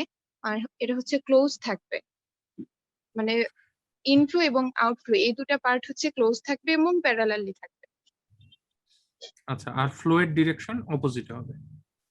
অপোজিটের হবে, এটা যেদিকে ওটা তার অপোজিট দিকে হবে, মানে ইনফ্লো ডিরেকশন যদি একদিকে হয়, আউটফ্লো ডিরেকশন তার অপোজিট দিকে। আচ্ছা, এরকম যে কোনো মেকানিজমকে কিন্তু আপনি কাউন্টার কারেন্ট মেকানিজম বলতে পারবেন। ধরেন আপনি যদি একটা ট্যাপ ওপেন করে দেন, ধরেন একটা এক্সাম্পল দিয়ে, এটা এটা একটু এক্সাম্পল বোঝা উচিত আপনাদের। ধরেন আপনি একটা ট্যাপ ওপেন করে দিলেন, ঠিক আছে, এখন ট্যাপের সাথে একটা পাইপ লাগানো, এই পাইপটা আপনার উঠছে এইভাবে, ঠিক আছে, পাইপটা উঠে এইভাবে করে গেছে। তাহলে পাইপের আমি যতটুকু মার্ক করতেছি দেখেন, পাইপের এইটুকু পোর্শন, ঠিক আছে, লাল গোলের ভিতর পোর্শনটুকু, এইটুকুকে আমরা কাউন্টার কারেন্ট বলতে পারবো কি পারবো না বলেন তো? পারবো। কেন পারবো? এখানে আউটফ্লোটা হচ্ছে, ইনফ্লো যেদিকে হচ্ছে আউটফ্লো তার বিপরীত দিকে হচ্ছে কাছাকাছি আছে তারা, আর হচ্ছে প্যারালালি আছে। ইয়েস এক্স্যাক্টলি, আমাদের পানির ফ্লোয়ের ডিরেকশনটা হচ্ছে এদিকে নিচের দিকে, এইদিকে অপোজিট দিকে, তারা কাছাকাছি আছে এবং তাদের মানে তারা পরস্পরের সমান্তরাল আছে। সেক্ষেত্রে আমরা এটাকে অবশ্যই কাউন্টার কারেন্ট বলতে পারবো। এরকম যে কোনো মেকানিজম আপনারা দেখলে বলবেন যে এটা কাউন্টার কারেন্ট, বুঝতে পারছেন? জি ভাইয়া। আচ্ছা, তারপর আসি ভাইয়া, হচ্ছে কাউন্টার কারেন্ট মেকানিজম কি শুধুমাত্র লুপ অফ হেনরিতেই হবে? না, শুধুমাত্র লুপ অফ হেনরিতে হবে না, আরেকটা জায়গাতেই এটার আরো এক্সাম্পল আছে। আপনারা প্রাণী জগতে ধরেন আরো অনেক এক্সাম্পল পাবেন, সেই বিষয়গুলোতে আমি এখন ফার্দার আসতে চাচ্ছি না, যেহেতু জাস্ট ট্যাপের মাধ্যমে মেকানিজমটা বুঝালাম। আমাদের বডিতে নর্মালি এটা দুইটা জায়গাতে হয় কিডনির ভিতর, একটা হচ্ছে লুপ অফ হেনলি আর একটা হচ্ছে আমাদের ভাসা রেক্টা, ঠিক আছে?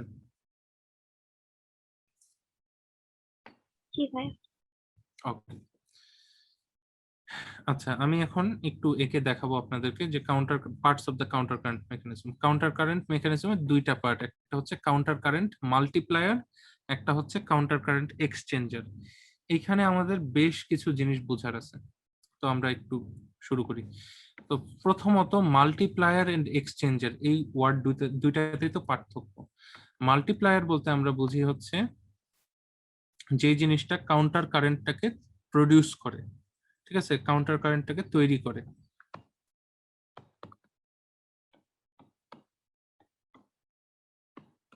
মানে কাউন্টার কারেন্টের মাধ্যমে, মানে যে হাইপার অসমোলার এনভায়রনমেন্টের কথা বলছিলাম আমি, এনভায়রনমেন্ট প্রডিউস করে। প্রোডাকশনের মেকানিজম হচ্ছে কাউন্টার কারেন্ট মাল্টিপ্লায়ার। আর সবকিছুই সেম থাকবে। এক্সচেঞ্জার করে হচ্ছে, ধরেন আপনি নর্মালি মেডুলারি ইন্টারস্টিশিয়াম জন্মের সময় ছিল হচ্ছে 300 মিলি অসমোল পার লিটার অসমোলারিটি বিশিষ্ট। বর্তমানে একটা অ্যাডাল্টের ক্ষেত্রে আপনি পুরো মেডুলার ঘেটে, মানে পুরো মেডুলাটা অনুসন্ধান করে আপনি সর্বোচ্চ পাইতে পারেন হচ্ছে 1200 থেকে 1400 মিলি অসমোল পর্যন্ত পার লিটার পর্যন্ত অসমোলারিটি পেতে পারেন। এত বেশি অসমোলারিটি, ঠিক আছে, এই জিনিসটা তৈরি হলো হচ্ছে কাউন্টার কারেন্ট মাল্টিপ্লায়ারের মাধ্যমে। কিন্তু ধরেন একবার তৈরি হলো, পরবর্তীতে যখন তৈরি হলো তারপর রেনাল টিউবুলস কি চাইবে, যে না এত বেশি অসমোলার হয়ে গেছে, এর অসমোলারিটি আমার কমাইতে হবে। তো এই অসমোলারিটি পরে কমানোর চেষ্টা করে, কিন্তু কমাইতে দেয় না কে? কমাইতে দেয় না হচ্ছে এক্সচেঞ্জার।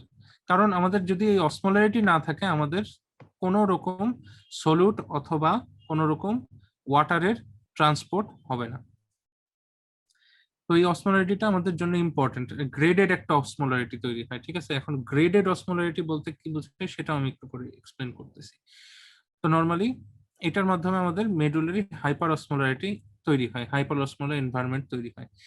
আর আমাদের এই এক্সচেঞ্জার মেইনলি যেটা করে সেটা হচ্ছে maintenance of the hyper osmolarity, মানে এই হাইপার অসমোলার এনভায়রনমেন্টটা যে কোনো সময় নষ্ট হয়ে যাওয়া থেকে প্রিভেন্ট করে।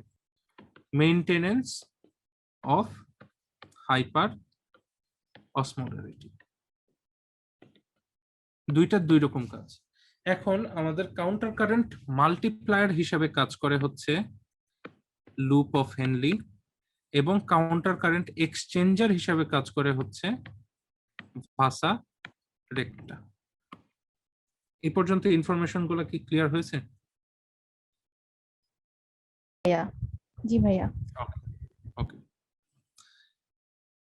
তাহলে তারপর আসি, সেটা হচ্ছে আমাদের লুপ অফ হেনলি যে কাউন্টার কারেন্ট মাল্টিপ্লায়ার হিসেবে কাজ করবে। এটার মেকানিজম দেখলে আপনারা একদম ক্লিয়ার হয়ে যাবেন যে কিভাবে কাজ করতেছে মাল্টিপ্লায়ার হিসেবে।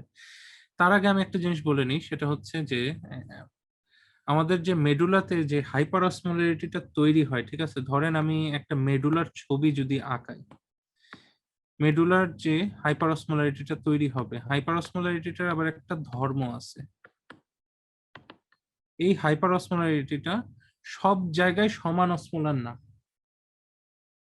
মানে সব জায়গায় সমান অসমোলার না বলতে আমরা যদি ধরেন একটা ধরেন আমরা মেডুলার ইন্টারস্টিশিয়ামের একটা এরকম স্লাইড নিলাম, এখানে যদি মাপি, এখানে আমরা দেখব যদি এটা সব জায়গায় সমান অসমোলার থাকতো, মানে হোমোজেনিয়াস হতো, তাহলে আমরা দেখতাম এখানেও 300, এখানেও 300, বা হোয়াট এভার যে কোনো একটা অ্যামাউন্ট। ধরেন সব জায়গায় যদি 300 থাকতো, তাহলে সব জায়গায় আমরা সমান বলতে পারতাম, কিন্তু এমন দেখি না।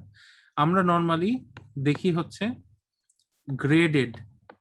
গ্রেডেড বলতে আমরা কি বুঝি, যে একটা মানে পুরো মেডুলাটা ভাগ ভাগ করা থাকে, বিভিন্ন রিজনে ভাগ ভাগ ভাগ ভাগ করা থাকে, গ্রেড করা থাকে। তো এর সবার উপরে যেখানে আমরা পাই অসমোলারিটি সাধারণত দেখি 600, যদি দেখি বা ধরেন 300 থেকে শুরু করলাম, 300 যদি দেখি, তারপর দেখবো 400, তারপর দেখবো 500, 600, এভাবে করে কমতে কমতে কমতে কমতে আলটিমেটলি 1200 বা 1400 পর্যন্ত দেখতে পাবো। তো আর ধরেন এই মানে সর্বোচ্চ লাল লাইন এর উপরেই থাকে হচ্ছে আমাদের কর্টেক্স, কিন্তু যখন যেখান থেকে মেডুলা শুরু, ঠিক আছে, এই মেডুলাতে আমাদের 300 থেকে ধীরে ধীরে 1200 পর্যন্ত উপর থেকে নিচের দিকে নামতে থাকলে দেখবো যে অসমোলারিটিটা আমাদের বাড়তে থাকছে। তো উপর থেকে নিচের দিকে গ্রেডিং করে করে আমরা যখন এইভাবে বিভিন্ন জোনে ভাগ করে করে আমরা বলতেছি যে এই অসমোলারিটিটা উপর থেকে নিচে বাড়তে থাকে, তখন আমরা এটাকে বলবো গ্রেডেড হাইপার অসমোলারিটি। মানে নর্মালি হাইপার অসমোলার কিন্তু গ্রেডেড, মানে সেটার ভাগ ভাগ ভাগ ভাগ করে বাড়ে, আরো উপর থেকে নিচে গেলে বাড়ে। বুঝতে পারছেন? জি ভাইয়া। আচ্ছা,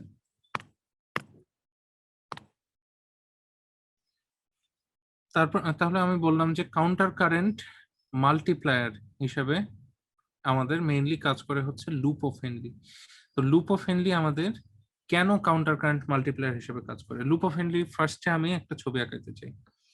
সেটা হচ্ছে লুপ অফ হেনরি, ধরেন এই যে থিক সেগমেন্ট আছে, তারপর থিন সেগমেন্ট, তারপর আবার thin segment, thick segment, ascending আর ডিসেন্ডিং লিম্ব, তাই তো? আমাদের মেইনলি দেখি এইখানে আমাদের যে আমরা একটু আগে বললাম যে থিন সরি ডিসেন্ডিং সেগমেন্টে ওয়াটার রিঅ্যাবজর্পশন হয়, তাই না? আর আমাদের থিক অ্যাসেন্ডিং সেগমেন্টে সলিউট রিঅ্যাবজর্পশন হয়। ভালো করে মাথায় রাখেন, সাধারণত আমাদের থিন সেগমেন্ট গুলো মেটাবলিক্যালি ইনঅ্যাক্টিভ, শুধুমাত্র কিছু পরিমাণ ওয়াটার রিঅ্যাবজর্পশন হয়, কিন্তু তাও অ্যাসেন্ডিং সেগমেন্টে হয় না, জাস্ট ডিসেন্ডিং সেগমেন্টে কিছু পরিমাণ ওয়াটার রিঅ্যাবজর্পশন হয়, কিন্তু এগুলো সাধারণত সেলগুলো মেটাবলিক্যালি ইনঅ্যাক্টিভ। সাধারণত কাজগুলো মেইনলি করে হচ্ছে আমাদের থিক সেগমেন্টস। থিক সেগমেন্টে এখানে ওয়াটার রিঅ্যাবজর্পশন হচ্ছে, আবার থিক অ্যাসেন্ডিং সেগমেন্টে, এটাকে ডিসেন্ডিং বলতেছি কারণ এখান দিয়ে আমাদের টিউবুলার ফ্লুইডটা সাধারণত নেমে আসে। তো সেক্ষেত্রে টিউবুলার ফ্লুইডের ডিরেকশন এইদিকে, আবার এইদিকে টিউবুলার ফ্লুইডের ডিরেকশন এইদিকে, অ্যাসেন্ডিং সেগমেন্টে আবার উপরের দিকে উঠে। অ্যাসেন্ডিং সেগমেন্টে আমাদের আমরা বলছিলাম সোডিয়াম 1 সোডিয়াম 1 পটাশিয়াম 2 ক্লোরাইড কো ট্রান্সপোর্ট মেকানিজম হয়, ঠিক আছে? এটার মাধ্যমে মেইনলি আমাদের সলিউট গুলা রিঅ্যাবজর্পশন হতে থাকে। মনে আছে তো এইটুকু? জি ভাইয়া। আরেকটা মেকানিজম আছে, সেটা হচ্ছে আমাদের এই ডিসেন্ডিং লিম্বে ছোট্ট একটু পোর্শন, মানে একটা সাধারণত আমাদের ইউরিয়া ট্রান্সপোর্টার A2 নামে একটা ট্রান্সপোর্টারের মাধ্যমে এখানে অ্যাক্টিভলি ইউরিয়া সিক্রেশন হয়, অল্প পরিমাণে, খুব বেশি পরিমাণে না। মানে এখানে স্মল অ্যামাউন্ট যে বলেছি, স্মল অ্যামাউন্টের একটা তাৎপর্য আছে, সেটা হচ্ছে বেশি অ্যামাউন্টের যদি হয়ে যেত তাহলে আমাদের মেডুলারি ইন্টারস্টিশিয়ামটা অসমোলারিটি সহজে হারিয়ে ফেলতো। এখানে খুব স্মল অ্যামাউন্টের ইউরিয়া ট্রান্সপোর্টেড হয়। তো আলটিমেটলি আমাদের লুপ অফ হেনলির কিছু শর্ত, ঠিক আছে, যেসব কারণে আমাদের মানে এই মেডুলারি মেডুলার মানে আলটিমেটলি কাউন্টার কারেন্ট মাল্টিপ্লায়ার মানে কি একটু আগে বললাম, একটু বলেন তো একজন, একটু রিপিট করেন যাতে আপনার ট্র্যাকে থাকে। ইনফ্লো এন্ড প্রসেসটা আউটফ্লো প্যারালালি এবং ক্লোজলি। না না, কাউন্টার কারেন্ট মাল্টিপ্লায়ার, জাস্ট এই মাল্টিপ্লায়ারটা বলতে কি বুঝছেন? এটার প্রসেসটা, তাই না? এটা হচ্ছে প্রডিউস করে, কিভাবে মানে produce yes yes yes, very good. Hyper osmolar এনভায়রনমেন্টটা আমাদের প্রডিউস করবে। করবে। তাহলে আমাদের লুপ অফ হেনলি যদি হাইপার অসমোলারিটি তৈরি করে, তাহলে কেন তৈরি করে সেই শর্তগুলো আমরা পড়তেছি, যে কি কি থাকার কারণে সে হাইপার অসমোলারিটি তৈরি করতে পারে। তো এইটা হচ্ছে আমাদের মেডুলারি ইন্টারস্টিশিয়াল স্পেস। তো মেডুলারি ইন্টারস্টিশিয়াল স্পেসটাকে আমাদের অসমোলারিটিটা 300 এর বেশি করতে হবে, মানে 300 এর বেশি বাড়াতে হবে, সরি অ্যাবাউট দ্যাট, 300 এর বেশি বাড়াতে হবে। যদি বাড়াতে চাই তাহলে আমাদের লুপ অফ হেনলির সহায়তা দরকার। লুপ অফ হেনলি কি কি মেকানিজমের মাধ্যমে সেগুলো করতেছে সেটাই দেখব। এক হচ্ছে এই যে আমাদের থিক সেগমেন্ট থেকে এই যে sodium potassium and chloride reabsorption হচ্ছে।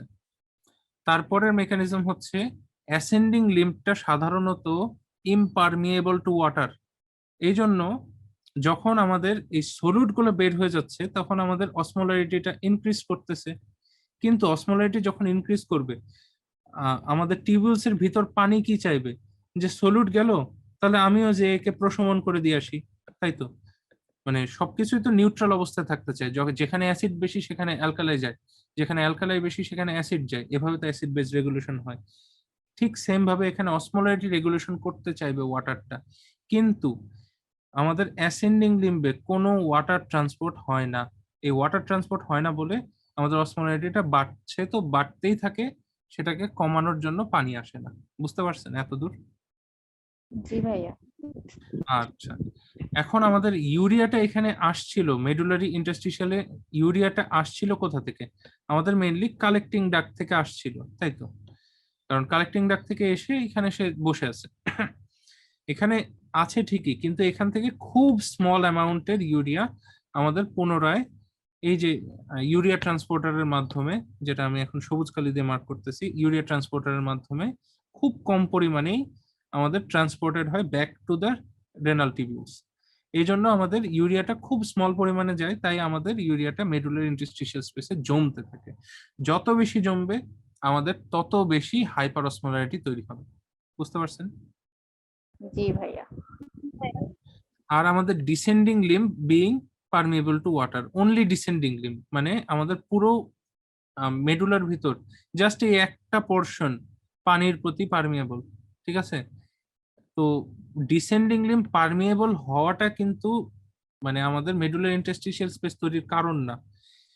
মানে ফ্যাক্টটা হচ্ছে যে শুধুই ডিসেন্ডিং লিম্ব পারমিয়েবল, আর কেউ পারমিয়েবল না, তাই আমাদের মেডুলারি ইন্টারস্টিশিয়াল স্পেসটা বেশি অসমোলার। বুঝতে পারছেন? জি ভাইয়া। জি ভাই। আচ্ছা, ঠিক আছে, আমরা তাহলে মুভ অন করতে পারি। আপনাদের মানে সাধারণত যখন আপনাদের কলেজের লেকচার কি হয়েছে? কলেজের লেকচারে সাধারণত একটা জিনিস পড়ায়, সেটা হচ্ছে আমাদের এই মেডুলার এই যে হাইপার অসমোলারিটিটা, এটা লুপোফেনলি কিভাবে তৈরি করলো সেই মেকানিজমটা আমি পড়াবো। কিন্তু তার আগে একটা জিনিস বলে রাখি, আপনাদের যদি প্রশ্ন করে যে আমাদের how urine becomes concentrated, please please please আপনাদের কখনোই এই মেকানিজমটা এক্সপ্লেন করবেন না। আপনার মানে সাধারণত সব থেকে বড় মিস্টেক রিটেন এন্ড ভাইভাতে যেটা করে সবাই, সেটা হচ্ছে যে যখন জিজ্ঞাসা করা হয় ইউরিন কিভাবে কনসেন্ট্রেটেড হচ্ছে, আপনারা ওই বেসিক দুইটা মেকানিজম বলেন, হাই এডিএস আর মেডুলারি হাইপারঅসমোলারিটি। কিন্তু মেডুলারি হাইপারঅসমোলারিটি বলতে বলতে ডাইরেক্ট আপনারা এটাতে ঢুকে যান যে মেডুলারি হাইপারঅসমোলারিটি কেন তৈরি হচ্ছে, এই যে এটা মানে লুপ অফ হেনলি আমাদের মেডুলারি হাইপারঅসমোলারিটি তৈরি করছেন। Please don't do this. আপনারা সব সময় রুল মেনটেন করে বলবেন যে এটা মেনটেন হয় কাউন্টার কারেন্টের মাধ্যমে। কাউন্টার কারেন্টের আবার দুটা পার্ট, এটা মেইন একটা প্রডিউস করে হচ্ছে লুপোফেনলি এবং মেইনটেইন করে হচ্ছে আমাদের ভাসারেক্টটা। আপনারা এই সিস্টেম্যাটিকলি অ্যান্সারটা দিতে থাকবেন। তো মানে আহ, বুঝতে পারছেন জিনিসটা যে কিভাবে অ্যান্সার করতে হবে? আমি আবারও একটা এক্সপ্লেন করব, কোশ্চেন অ্যান্সার আমাদের একটা সেকশন আছে পরে। আচ্ছা, তো ফার্স্ট অফ অল বলে রাখি এই মেকানিজমটা বেশ কঠিন। তো একটু ভালো করে কনসেন্ট্রেশন দিয়ে মনোযোগ দেওয়ার ট্রাই করেন, মানে একটু মনোযোগের সহকারে বোঝার ট্রাই করেন। আচ্ছা, এটার আমরা টোটাল 7 স্টেপস পাই, ঠিক আছে? মানে normally how does the loop of Henley act as counter current multiplier, এটা মানে কিভাবে মানে আমাদের কি বলে হাইপার অসমোলার এনভায়রনমেন্টটা তৈরি করছে। ইনিশিয়ালি আপনাদের বইতে যেটা দেওয়া আছে সেটা হচ্ছে কিভাবে তৈরি করতেছে, মানে আমাদের নর্মালি এখানে ধরে নিয়েছে যে জন্মের সময় যখন আমাদের কিডনি কাজ করতো না, জন্মের আগে যখন কিডনি কাজ করতো না, তখন সবকিছুর অসমোলারিটি ছিল প্লাজমার সমান। অর্থাৎ প্লাজমার অসমোলারিটি কত একজন বলেন? 300 milliosmol per 300 liter. ইয়েস। তখন মানে যেহেতু মানে কোনো মেকানিজমে এখানে কাজ করতেছিল না, তাই সবকিছু এসেনশিয়ালি প্লাজমার সমানই ছিল, যেহেতু এক্সট্রাসেলুলার ফ্লুইডের সব জায়গায় সমান অসমোলারিটি বজায় থাকে। সেক্ষেত্রে যখন প্রথম তৈরি হয়েছিল মাইন্ডেড, এখানে কিন্তু যদি আপনার মানে বইয়ে যে মেকানিজমটা আছে সেটা হচ্ছে প্রথম কিভাবে তৈরি হয়েছিল। তো প্রথম তৈরি হয়েছিল তখন আমাদের ধরেন মেডুলার, এখানেও ধরেন 300 আসছিল লুপোফেনলি, কিন্তু এটা ধরেন লুপোফেনলি এখান থেকে পিসিটি থেকে যে যেটা আসছিল মানে যে টিউবুলার ফ্লুইডটা আসছিল সেটাও 300 মিলিঅসমোলার। তারপর লুপোফেনলি দিয়ে যেটা নামছিল সেটাও 300 মিলি অসমোলার, আবার যেটা উঠছিল সেটাও 300, তাহলে মেডুলাতেও 300, এসেনশিয়ালি সবই 300, ডিসিটি তে গেল 300। কিন্তু পরবর্তীতে রেনাল মানে আপনার রেনাল সিস্টেমটা যখন কাজ করা শুরু করলো, প্রথম স্লাইড হচ্ছে এটা, তারপরে স্লাইডই হচ্ছে আমাদের রেনাল সিস্টেম যখন প্রথম কাজ করা শুরু করলো, তখন আমরা এই যে থিক অ্যাসেন্ডিং লিম্ব, এই যে গোল মার্ক জায়গাটা, এখানে আমরা কি পড়ছি, আমাদের সোডিয়াম 1 পটাশিয়াম 2 ক্লোরাইড কাউন্টার কো ট্রান্সপোর্ট মেকানিজম হয়, তাই না? কো ট্রান্সপোর্ট হয়। তো এই মেকানিজমের মাধ্যমে তাহলে আমাদের কিছু পরিমাণ সলিউট, এই ধরেন 300 মিলি অসমোলার যে আমাদের মেডুলার ইন্টারস্টিশিয়াল স্পেস ছিল, সেখানে কিছু পরিমাণ সলিউট অ্যাড হলো। যখনই এখানে আমাদের দ্রব বা সলিউট অ্যাড হয় কিন্তু আমাদের ওয়াটার অ্যাড হয় না, তখনই কি অসমোলারিটির পরিমাণটা বেড়ে যায়, তাই তো? তো ধরেন এই মেকানিজমের কারণে আমাদের আলটিমেটলি 300 হয়ে গেল 400, এন্ড পুরো মেডুলারি ইন্টারস্টিশিয়ামটা 400 হয়ে গেল, মানে হাইপার অসমোলারিটি হওয়া শুরু হলো। বুঝতে পারছেন? জি ভাইয়া। জি ভাইয়া। কিন্তু কিন্তু এখানে হচ্ছে পিসিটি থেকে আসা ফ্লুইডটা, যেটা আমাদের এই যে ডিসেন্ডিং লিম্বের ক্ষেত্রে দেখতেছি, যে দেখতেছি সেটা কিন্তু স্টিল 300 আছে। এখন এই জায়গাটা তো ওয়াটার পারমিয়েবল, তাই কিনা, ডিসেন্ডিং লিম্বটা? জি ভাইয়া। তাহলে আমরা কি দেখব, এখানে 300 আর 400 এর মাঝে একটা গ্রেডিয়েন্ট তৈরি হয়েছে, অসমোলার গ্রেডিয়েন্ট। গ্রেডিয়েন্ট মানে হচ্ছে একটা ঢাল, মানে হচ্ছে একটা ডিফারেন্স তৈরি হয়েছে 300 আর 400 এর মাঝে একটা গ্রেডিয়েন্ট বা ডিফারেন্স তৈরি হয়েছে। এই ডিফারেন্সের কারণে তখন আমরা দেখব, আচ্ছা এখন ওয়াটার মুভমেন্ট সব সময় কোথা থেকে কোথায় হয়? Water movement from high concentration to low concentration. না, মানে ওয়াটার ওটা তো সলিড কনসেন্ট্রেশনের মুভমেন্ট, ওটা হচ্ছে ডিফিউশন। আর অসমোসিস আমরা যেটা পড়ি, অসমোসিস হচ্ছে ওয়াটারের মুভমেন্ট। ওয়াটারের মুভমেন্ট সাধারণত কোথায় হয়? ফ্রম হাইপো টু হাইপার, মানে ফ্রম লো কনসেন্ট্রেশন টু জি ভাইয়া। হাই কনসেন্ট্রেশন, এটাতে আমাদের অসমোসিস হয়। তাহলে আমরা দেখব যে ভেতর থেকে বাহিরের দিকে আমাদের ওয়াটার মুভমেন্ট শুরু হয়ে যাবে, তাই কি না? জি ভাইয়া। বুঝতে পারছেন? হ্যাঁ জি ভাইয়া। এটাই হচ্ছে চাকরিটা কিভাবে হ্যাঁ হ্যাঁ, কেন হবে? যাতে এই জায়গাটা আমরা ডাইলুট করতে পারি। তো এটার কারণে আমরা দেখব যে আলটিমেটলি এখান থেকে পানি সরে গেলে, তাহলে এখানে এই যে এখানে যে 300টা ছিল, এইখানে আমাদের কি হবে?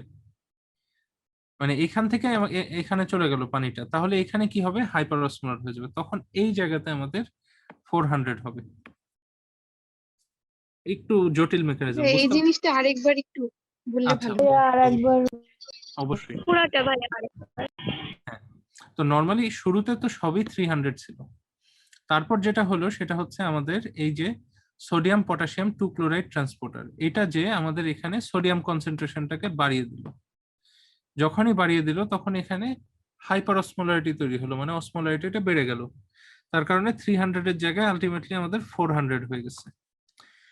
400 হওয়ার কারণে আমাদের এই 300 আর 400, মানে এই যে ডিসেন্ডিং লিম্বের 300 আর এই 400 এর মাঝে একটা কনসেন্ট্রেশনের ডিফারেন্স তৈরি হয়েছে, যার কারণে আমাদের ওয়াটারটা মেডুলারি ইন্টারস্টিশিয়ামে ডিফিউজ, মানে অসমোসিসের মাধ্যমে চলে যাবে। বুঝতে পারছেন? জি ভাইয়া। আচ্ছা, জি ভাইয়া।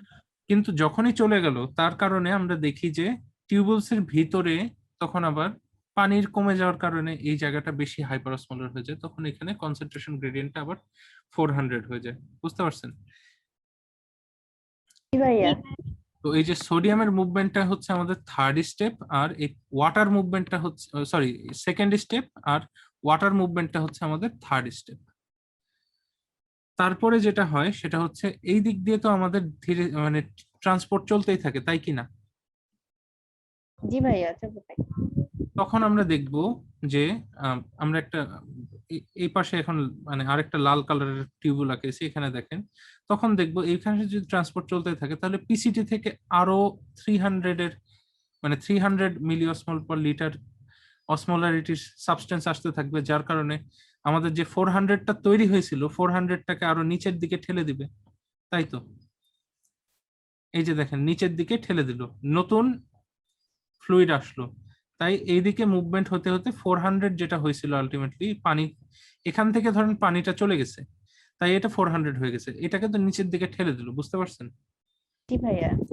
জি ভাইয়া। আবার হ্যাঁ, তখন এই 400টা আবার আমাদের উপর দিকে উঠতে থাকবে, তাই তো? জি ভাইয়া। উপরের দিকে যখনই উঠতে থাকবে তখন এখান থেকে তো আবার ওই সোডিয়াম ক্লোরাইড রিঅ্যাবজর্পশন হয়ে যাবে, তখন তখন কি হবে, এর কনসেন্ট্রেশন আবার কমে যেতে থাকবে, আবার 300 হবে, আবার 200 হবে, এভাবে করে কমে যেতে থাকবে যত উপরের দিকে যাবে। কিন্তু এইটার কারণেই আমাদের মেডুলারি ইন্টারস্টিশিয়ামে তখন যেখানে 400 ছিল এখানে কনসেন্ট্রেশন আবার বেড়ে যায় 500 হয়ে যাবে, বুঝতে পারছেন? জি ভাইয়া। ভাইয়া। এভাবে করে ধীরে ধীরে বাড়তে থাকে, তারপর আমাদের উপর থেকে নিচের দিকে এইভাবে করেই আলটিমেটলি বিভিন্ন স্টেপস এর মাধ্যমে আমাদের উপর থেকে নিচের দিকে 300 থেকে নিচে 1200 পর্যন্ত মিলিঅসমোলারের একটা গ্রেডেড এভাবে করে মেডুলারি ইন্টারস্টিশিয়াম তৈরি হয়। এভাবে হাইপারঅসমোলারিটিটা আমাদের লুপ অফ হেনলি মেইনলি তৈরি করে, মেইনলি ওয়াটার আর এই সোডিয়াম ট্রান্সপোর্টের মাধ্যমে এইভাবে তৈরি হয়। এটা হচ্ছে ইনিশিয়াল ডেভেলপমেন্ট, মানে আপনার প্রথম কিভাবে তৈরি হয়েছিল এটা একটা ধারণা মাত্র, জাস্ট একটা ধারণা মাত্র। এই প্রশ্ন আপনাকে খুব মানে করার সম্ভাবনা বলতে গেলে নাই, কিন্তু মেইনলি মানে যেটা করে সেটা হচ্ছে কিভাবে আমাদের এই কোশ্চেনটা ভাইভাতে মাঝে মধ্যে করা দেখা যায়, রিটেনে সাধারণত আসে না। আর মেইনলি যেটা হয় রিটেনে সেটা হচ্ছে যে হাউ ভাসার একটা অ্যাক্সেস কাউন্টার কারেন্ট এক্সচেঞ্জার, এটা বেশি ইম্পর্টেন্ট। তো এই মেকানিজমে আমরা চলে আসি, কি বলেন? বুঝতে পারছেন এ পর্যন্ত? জি ভাইয়া। ওকে,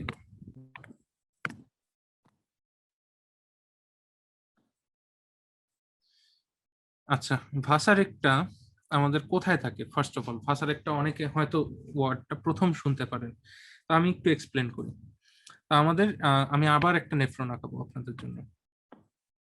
তা আমাদের বোম্যান্স ক্যাপসুল থাকে, তার সামনে থাকে হচ্ছে এখানে গ্লোমেরুলাস, ঠিক আছে, glomerular tuft of capillaries but glomerulus থাকে। গ্লোমেরুলাসের পর আমাদের এখান থেকে শুরু হয় হচ্ছে পিসিটি, ঠিক আছে।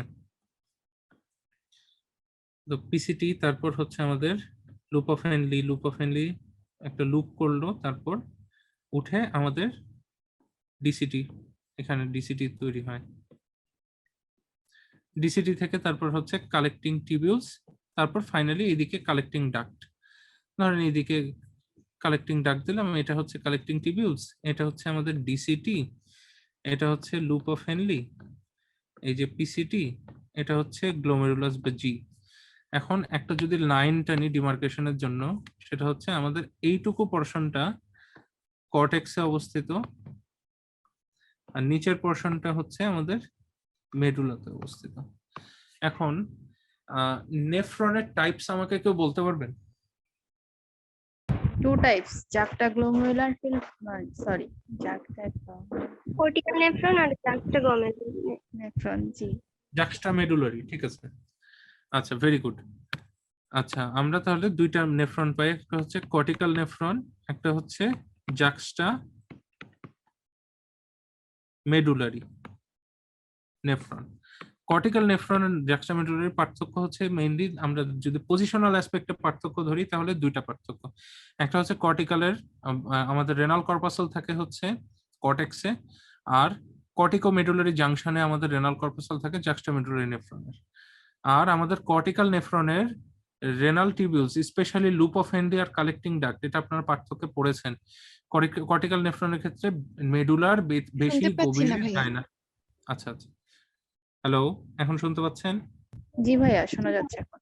আচ্ছা, কর্টিক্যালের ক্ষেত্রে আমরা দেখেছি যে এটা মেডুলার বেশি ভিতর পর্যন্ত যায় না, কিন্তু জাক্সটামেডুলারি নেফ্রনের রেনাল টিবিউলস অর্থাৎ আমাদের লুপ অফ হেনলি এবং কালেক্টিং ডাক্ট মেডুলার অনেক গভীর পর্যন্ত যায়। এটা আমাদের পার্থক্যের একটা পয়েন্ট ছিল। আর আরেকটা পার্থক্য ছিল, সেটা হচ্ছে কর্টিক্যালের ক্ষেত্রে আমরা সাধারণত পেরিটিউবুলার ক্যাপিলারিস পাই, আর জাক্সটামেডুলারি নেফ্রনের ক্ষেত্রে সাধারণত আমরা পাই ভাসা রেক্টা। ইয়েস, পজিশনাল অ্যাসপেক্টে কিছু পার্থক্য। তো ভাসা রেক্টা এসেনশিয়ালি কি, আমাদের গ্লোমেরুলাস যে ফরমেশন হয়েছিল হচ্ছে ইফারেন্ট আর্টেরিয়ল আর এফারেন্ট আর্টেরিয়ল থেকে, ঠিক আছে, এফারেন্ট আর্টেরিয়ল ইফারেন্ট আর্টেরিয়ল। ইফারেন্ট আর্টেরিয়লটা বের হয়ে পরবর্তীতে আমাদের পেরিটিবুলার ক্যাপিলারিস তৈরি করেছিল আর কিছু লম্বা ব্লাড ভেসেল তৈরি করেছিল, ঠিক আছে, পেরিটিবুলার ক্যাপিলারিস তৈরি করেছিল এবং লম্বা কিছু ব্লাড ভেসেল তৈরি করেছিল। এটা আমি একটু সুন্দর করে দেখাই। ধরেন এরকম লম্বা কিছু ব্লাড ভেসেল তৈরি করছে, এটা পরবর্তীতে আমাদের এখানে যে ক্যাপিলারিতে বিশ্লিষ্ট হয়ে পরবর্তীতে আবার উঠে চলে গেছে। আলটিমেটলি এই জিনিসটা, এই যে লাল মার্ক জিনিসটা, এটাই কিন্তু আমাদের ভাসা রেক্টা, ভিআর সংক্ষেপে লিখলাম ভাসা রেক্টা। এই ভাসা রেক্টাটাও দেখেন আপনার একদিকে ফ্লো হচ্ছে এইদিকে, আবার আরেক দিকের ফ্লো এদিকে। এটাকে আমরা কাউন্টার কারেন্ট বলতে পারি না?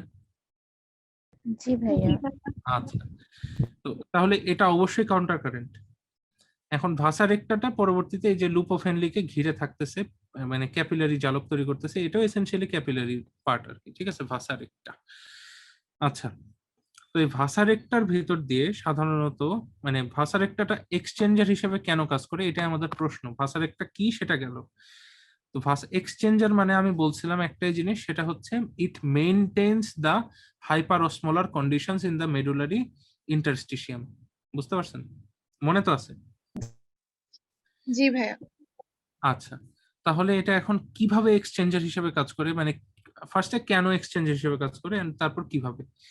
তো এখানে দুইটা ফ্যাক্টর আছে, এই ফ্যাক্টর গুলো কি এটা একটু ভালো করে বুঝে নিলে সারা জীবন মনে থাকবে আপনার।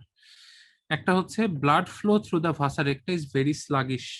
মানে এইখান দিয়ে আমরা ভাসা রেক্টা মানে হচ্ছে ব্লাড ভেসেল, ব্লাড ভেসেলের ভিতর দিয়ে কি যায়, ব্লাড যায়।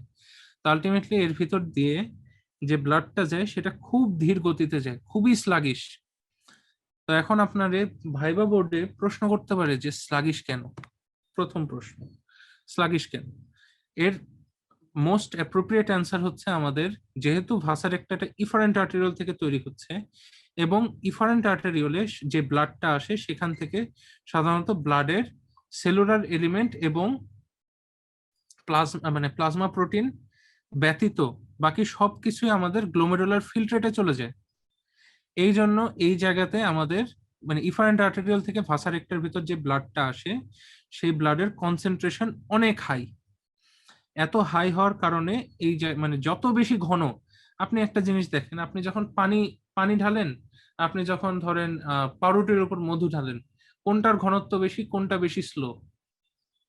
মধুটা স্লো হবে, স্লো ঘনত্বটা বেশি, একটু বেশি। ইয়েস, এবং মধুই বেশি স্লো। এই জন্য ইফারেন্ট আর্টেরিয়লের ভিতর ব্লাডের ঘনত্ব বেশি এবং এর ভিতর দিয়ে ব্লাড ফ্লোটা অনেক স্লো এন্ড স্লাগিশ। বুঝতে পারছেন? এটা আপনাদের একটা ভাইবা প্রশ্ন বলে দিলাম। আচ্ছা, তো এই স্লো হওয়ার কারণে এখন তাহলে কিভাবে আমাদের হাইপারঅসমোলার তৈরি হচ্ছে, এখন এটা হচ্ছে প্রশ্ন। একটা জিনিস জেনে রাখেন, সেটা হচ্ছে ব্লাড, তারপরের পয়েন্টটা আগে মনে রাখেন, সেটা হচ্ছে ক্যাপিলারির ভিতর দিয়ে ওয়াটার এবং সলিউট ইকুয়ালি পারমিয়েবল। মানে যখন আমাদের মেডুলার ভিতর দিয়ে ভাসা রেক্টাটা যায়, তখন এই ভাসা রেক্টার ভিতরে পানিও ঢুকবে, সলিউটও ঢুকবে, পানিও বের হবে, সলিউটও বের হবে প্রয়োজনের উপর ডিমান্ড করে। মানে এটার ভিতর কোনো স্পেসিফিক ট্রান্সপোর্টার নাই। এটার ভিতর মেইনলি যেটার মাধ্যমে ট্রান্সপোর্ট হয় সেটা হচ্ছে আলট্রাফিল্ট্রেশন। আলট্রাফিল্ট্রেশন ইজ নন সিলেক্টিভ, এটা কোনো স্পেশাল জিনিস ট্রান্সপোর্ট করবে এরকম কিছু নাই। পানি ট্রান্সপোর্ট করবে, সলিউটও ট্রান্সপোর্ট করবে সমানে। বুঝতে পারছেন? জি ভাইয়া। আচ্ছা, এখন এই দুই মেকানিজমের মাধ্যমে কিভাবে আমাদের ভাষার একটা এক্সচেঞ্জার হিসেবে কাজ করে সেটাতে একটু যাই, তাহলে এই স্লাইডটা একটু মুছে ফেলবো।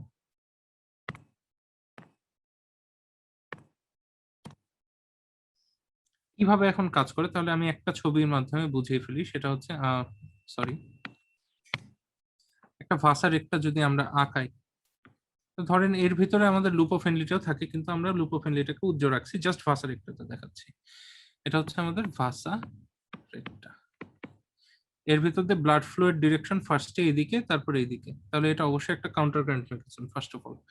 আপনাদের এটাও এক্সপ্লেনেশন চাইতে পারে অনেক সময়, যে 2 মার্কের প্রশ্ন যদি দিয়েও দেয় যে explain how vasa recta is a counter current mechanism, explain how loop of Henle is a counter current mechanism, তখন আপনাকে ওই 3টা শর্ত সাপেক্ষে বুঝায় বলতে হবে।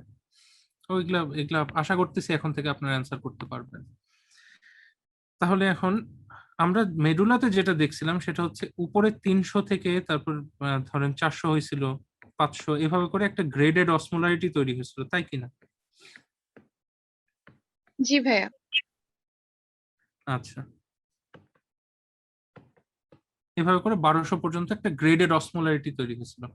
তার মানে উপর থেকে নিচে যত নামবো তখন আমাদের অসমোলারিটি বাড়বে। নাম্বার 1 হচ্ছে আমাদের অসমোলারিটি বাড়বে, নাম্বার 2 কি হবে, সলিউট বাড়বে, মানে দ্রবের পরিমাণ বাড়বে, আর নাম্বার 3 কি হবে, পানির পরিমাণ কমবে, তাই তো? জি ভাইয়া।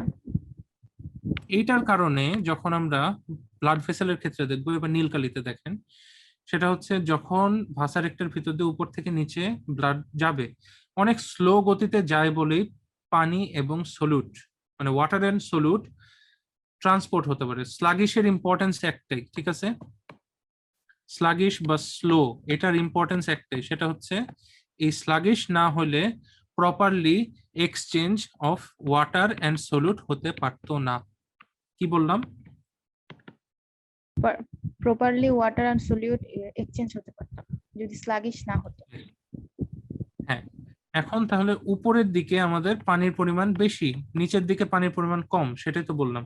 উপরে যদি পানির পরিমাণ বেশি হয় তাহলে আমরা যেটা দেখবো সেটা হচ্ছে আমাদের নর্মালি, যেহেতু আমাদের মানে এখানে দেখবো, মানে হ্যাঁ হ্যাঁ ঠিক আছে, তো এখানে আমাদের সলিউট এন্টার করবে, বুঝতে পারছেন?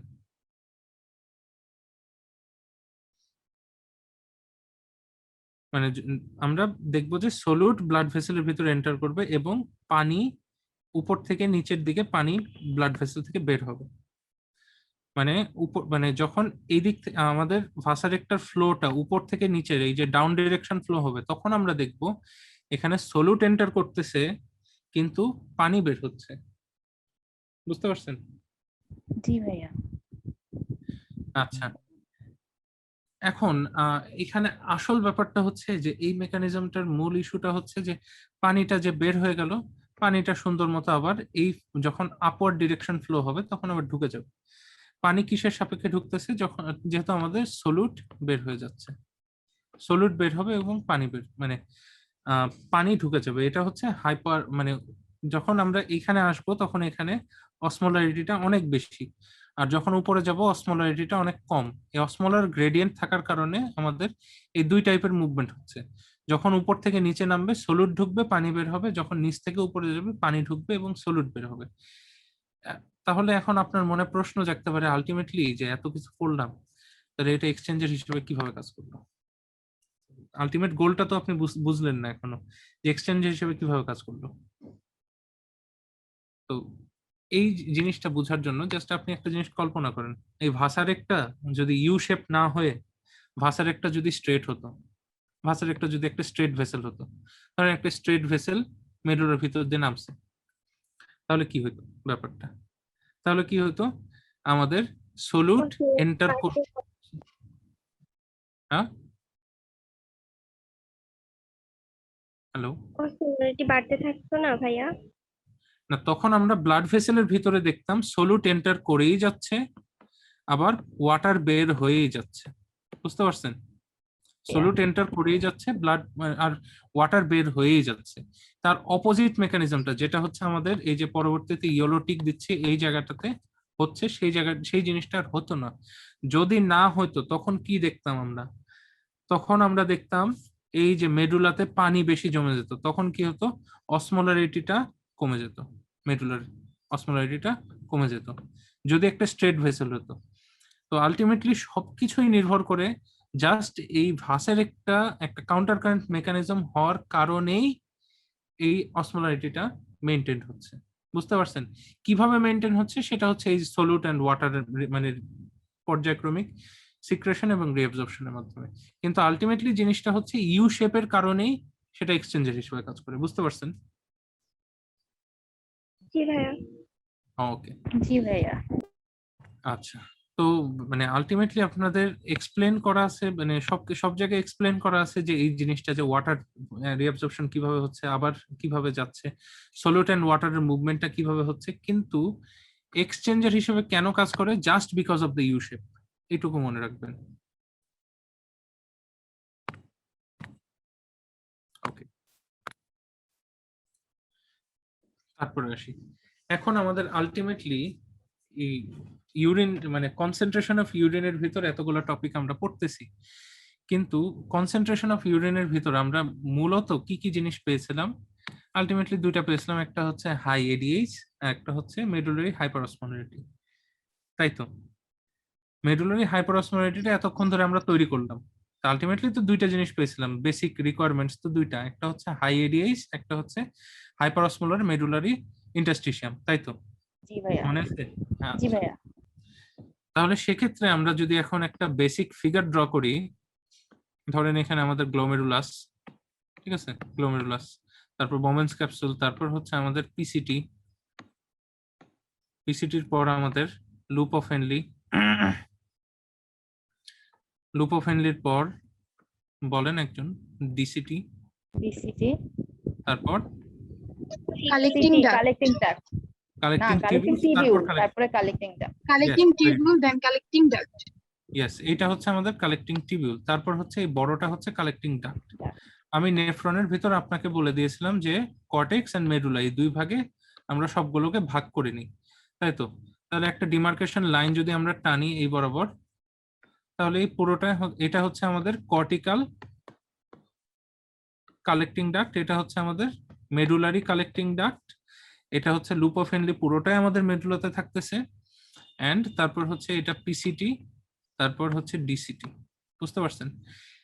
এখন আমাদের এতগুলো যে মেকানিজম পড়লাম, এইখানে আমরা জানতে পারছি যে 300 থেকে শুরু করে একবারে 1200 পর্যন্ত হাইপারঅসমোলারিটি থাকে, মানে হাইপারঅসমোলার এনভায়রনমেন্ট থাকে, এটা জানতে পারছি। তারপর আমরা জানতে পারছি ডিসিটি তে প্রচুর পরিমাণ এডিএইচ আসে, এডিএইচ রিসেপ্টর কাজ করে, ঠিক আছে? এডিএইচ রিসেপ্টর এখানে এসে মানে এডিএইচ এসে এডিএইচ রিসেপ্টরের সাথে বাইন্ড করে, কারণ আমাদের প্লাজমাতে এডিএইচ এর পরিমাণ অনেক হাই থাকে। তাহলে এই দুইটা ফ্যাক্টরকে যদি আমরা পুরো মানে আমরা ডাইলুশনের ক্ষেত্রে বলছিলাম এডিএইচ নাই, আর এই হাইপারঅসমোলারটা আমরা তখন উল্লেখই করি নাই, তাই তো? তো আমরা আলটিমেটলি পেয়েছিলাম ডাইলুশনের ক্ষেত্রে যে 50 milliosmole per litre diluted urine তৈরি হলো, কিন্তু যখন কনসেন্ট্রেটেড হবে তখন আমাদের কিভাবে তৈরি হবে? তাহলে পার্থক্যটা কি ডাইলুশন এন্ড কনসেন্ট্রেশনের ভিতর? এই পর্যন্ত সেম, পিসিটিতে আমাদের গ্লোমেরুলার ফিল্ট্রেটের মাধ্যমে যে 300 মিলিঅসমল পার লিটার আসছিল, পিসিটির মাধ্যমে 300 মিলিঅসমল পার লিটার অসমোলারিটিটা লুপ অফ হেনলিতে প্রবেশ করলো, এই পর্যন্ত সবই সেম। মেইন পার্থক্যটা কোথায় হচ্ছে? আমাদের লুপ অফ হেনলির মাধ্যমে আলটিমেটলি লুপ অফ হেনলির মাধ্যমে কনসেন্ট্রেশন হচ্ছে। এখন আপনারা একটা জিনিস মনে করেন, দেখেন, সেটা হচ্ছে যে কর্টিক্যাল আর জাক্সটা মেডুলারি এই দুই টাইপের নেফ্রনের ভিতর, আচ্ছা আজান হচ্ছে, আমি একটু 5 মিনিটের মানে সরি যতক্ষণ না আজান কমপ্লিট হচ্ছে একটু সাইলেন্ট থাকলাম। আচ্ছা আচ্ছা, আমি আর হাইয়েস্ট 10 মিনিট নেব, তার ভিতরে শেষ করে দেবো, আপনারা সবাই রোজা আছেন, নামাজ পড়বেন। তো সেক্ষেত্রে এতদূর তো বুঝতে পারছেন যে আমরা 300টা আবার আমাদের লুপ অফ হেনলিতে প্রবেশ করতেছে, কারণ আমাদের পিসিটিতে আমাদের কোনো অসমোলারিটি চেঞ্জ হয় না কেন, যে পরিমাণ সলিউট রিঅ্যাবজর্পশন হয় ঠিক সেম পরিমাণ ওয়াটারও রিঅ্যাবজর্পশন হয়, তাই আমাদের কোনো রকম অসমোলারিটি চেঞ্জ হয় না, দুইটা একে অন্যকে আর কি মানে নিউট্রালাইজ করে দেয়। লুপ অফ হেনলিতে আমাদের ওই সেম কাহিনী, লুপ অফ হেনলিতে যখন আমরা যত নিচের দিকে নামবে তত আমাদের ওয়াটার রিঅ্যাবজর্পশন হবে, তারপর আর এই মানে পরবর্তীতে আবার এইখানে এটার কারণে আমাদের মেডুলারি মানে হাইপার অসমোলার এনভায়রনমেন্টের ভিতর অসমোলারিটি কমতে থাকবে, কিন্তু আবার যখন উপরের দিকে উঠতে থাকবে তখন আবার সলিউট রিঅ্যাবজর্পশন হবে, তার কারণে ওই অসমোলারিটিটা আবার মেনটেন হয়ে যাবে। এভাবে করে তো আলটিমেটলি ক্রিয়েটেড হয়েছিল। তো মানে সব শেষে এখানে যে ধরেন থাকলো স্টিল আমাদের 400 থাকলো। এখন এই 400 থেকে আমাদের মেইন যে পার্থক্যটা ছিল ডাইলুট ইউরিনের সাথে, সেটা হচ্ছে আমাদের এডিএইচ মেকানিজম। এই এডিএইচ মেকানিজমের মাধ্যমে প্রচুর পরিমাণে পানি রিঅ্যাবসর্পশন হবে। এই রিঅ্যাবসর্পশনের কারণে পরবর্তীতে আমাদের দেখা যায় যে এই ডিসিটির মাধ্যমে অতিক্রম করতে করতে আলটিমেটলি কালেক্টিং টিবিউলসে আসতে আসতে আমাদের অসমোলারিটিটা প্রায় এখানে মানে ধরেন মানে এখানে যেহেতু আমাদের অ্যালডোস্টেরনের উপস্থিতিতে সোডিয়াম ক্লোরাইডও রিঅ্যাবসর্পশন হয় এন্ড আমাদের ওয়াটার রিঅ্যাবসর্পশনও হয়। তো আমরা ডাইলুটেড ইউরিনে সাধারণত পাইছিলাম এখানে 100 পাইছিলাম, এইখানে আমরা কালেক্টিং টিবিউলসে পাবো অলমোস্ট 300 মিলিঅসমোলার, ঠিক আছে। আর কালেক্টিং ডাক্ট দিয়ে যখন নামতে থাকবে তখন এখানেও আমাদের এডিএইচ ডিপেন্ডেন্ট ওয়াটার রিঅ্যাবসর্পশন হতে থাকবে, কারণ এডিএইচ এর রিসেপ্টর এখানেও থাকে, কালেক্টিং ডাক্টেও থাকে। তো এভাবে হতে হতে আমরা দেখবো যে এক পর্যায়ে যে 600 হবে এবং সর্বোচ্চ 1200 থেকে 1400 অর্থাৎ 1200 থেকে 1400 পর্যন্ত মিলিঅসমোল পার লিটার পর্যন্ত কনসেন্ট্রেটেড ইউরিন তৈরি হতে পারে এই মেকানিজমের মাধ্যমে। তাহলে এখানে দুইটা জিনিস আমাদের কাজ করতেছে, একটা হচ্ছে মেডুলারি হাইপার অসমোলারিটি, যেটা তৈরি হয়েছে মেইনলি বিভিন্ন মেকানিজমের মাধ্যমে। এই চারটা বেসিক মেকানিজম আপনারা মনে রাখবেন।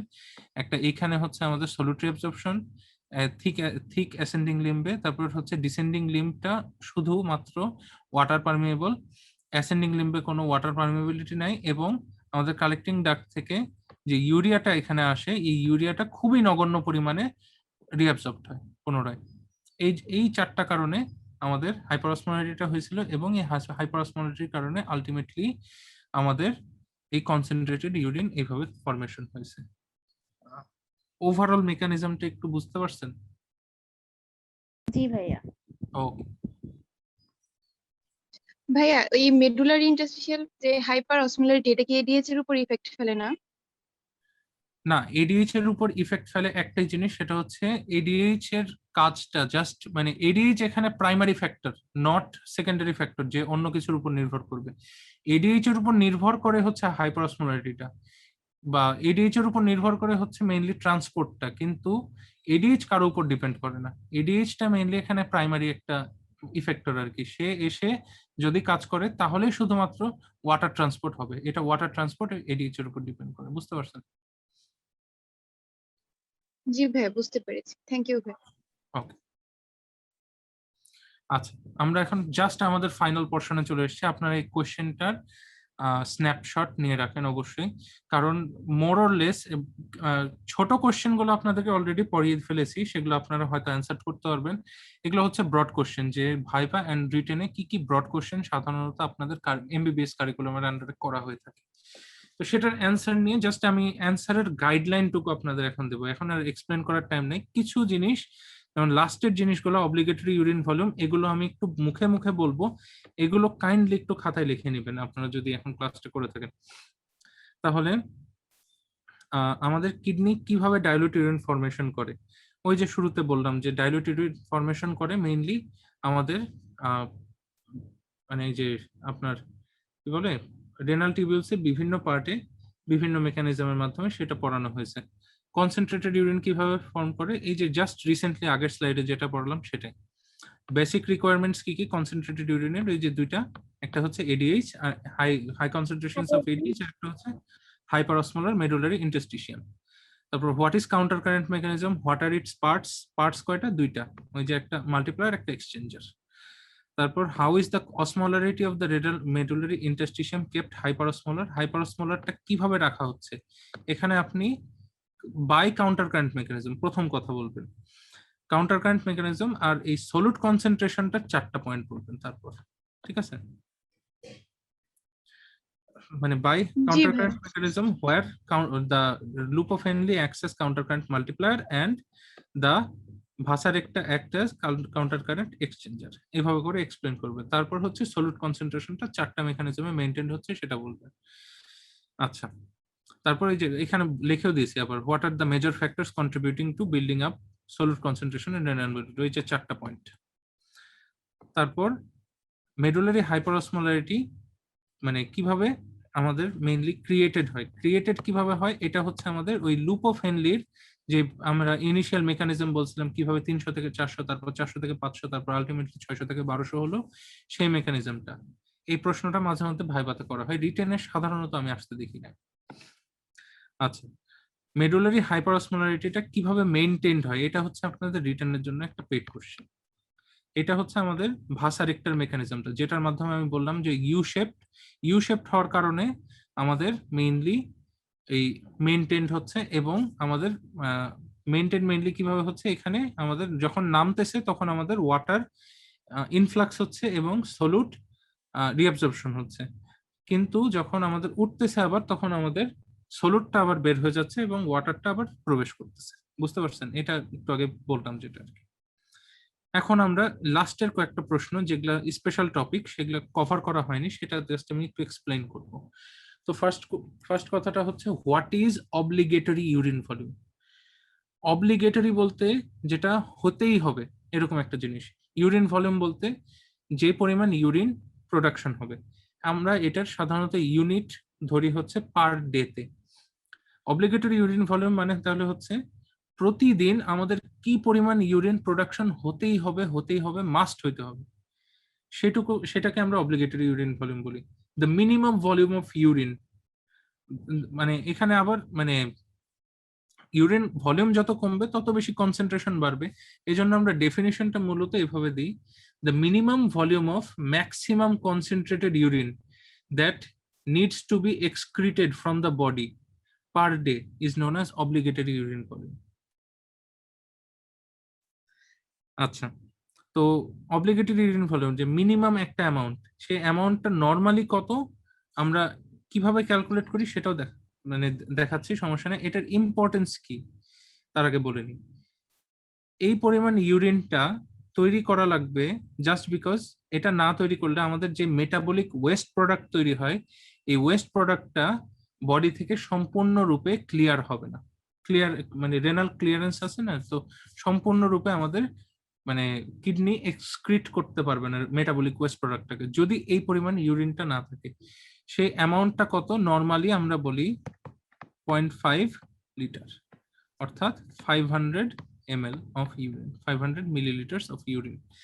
এটা আমরা কিভাবে ক্যালকুলেট করি সেটা আমি একটু আপনাদেরকে দেখাই, ঠিক আছে? আমরা নর্মালি অব্লিগেটরি ইউরিন ভলিউম যেহেতু বললাম হচ্ছে 0.5 লিটার, এটা আমরা ক্যালকুলেট করি হচ্ছে আমাদের বডির যে মেটাবলিক ওয়েস্ট প্রোডাক্টস আছে, সেটা মেটাবলিক ওয়েস্ট প্রোডাক্টস এর একটা ক্যালকুলেশন আছে, সেটা হচ্ছে মেটাবলিক ওয়েস্ট প্রোডাক্টসটা বের করতে মানে নর্মালি আমাদের মেটাবলিক ওয়েস্ট প্রোডাক্টস এর অসমোলারিটি হচ্ছে 600 মিলি অসমোল পার লিটার। মানে মেটাবলিক ওয়েস্ট প্রোডাক্ট যেমন ইউরিয়া, ক্রিয়েটিনিন, ইউরিক অ্যাসিড, বিভিন্ন জিনিস আছে, এগুলো মিলিয়ে তাদের টোটাল অসমোলারিটি হচ্ছে 600 মিলি অসমোল পার লিটার, ঠিক আছে? এটা আমাদের মানে 600 মিলি অসমোল আর কি, এটা আমাদের প্রতিদিন, সরি পার লিটার বলতেছি, প্রতিদিন এই পরিমাণটা আমাদের এক্সক্রিট করতে হয়। এখন আমরা একটা জিনিস জানি, সেটা হচ্ছে ইউরিনের সর্বোচ্চ ক্ষমতা কত মিলি অসমোল পর্যন্ত আমাদের ইউরিন এক্সক্রিট করতে পারে, কেউ একটু বলেন তো?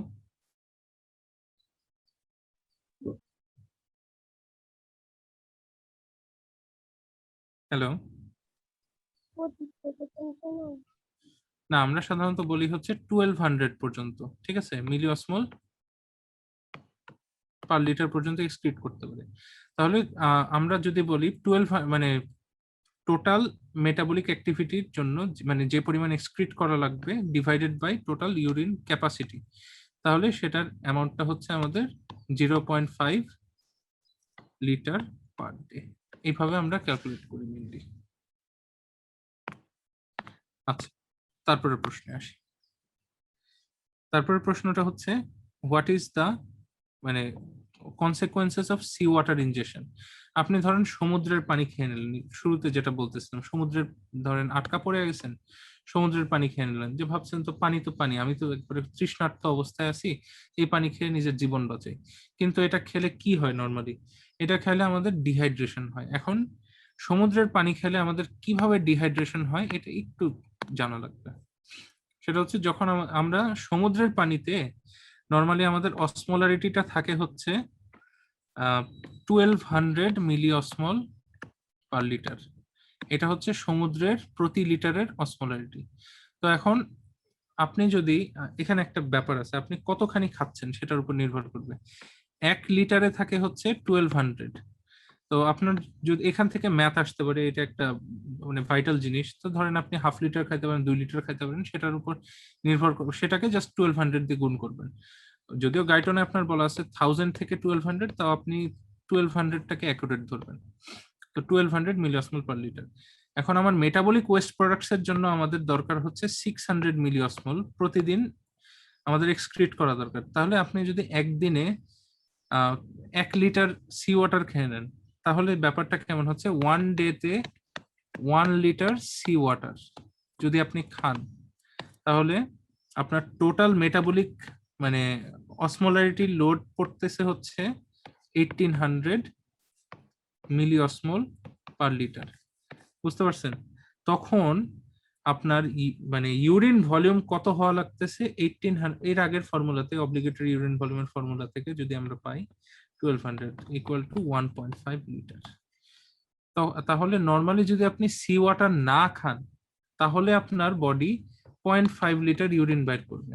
আর যদি আপনি 1 লিটার সি ওয়াটার খেয়ে নেন, তাহলে একদিনে আপনার বডি 1.5 লিটার ইউরিন প্রোডাকশন করবে।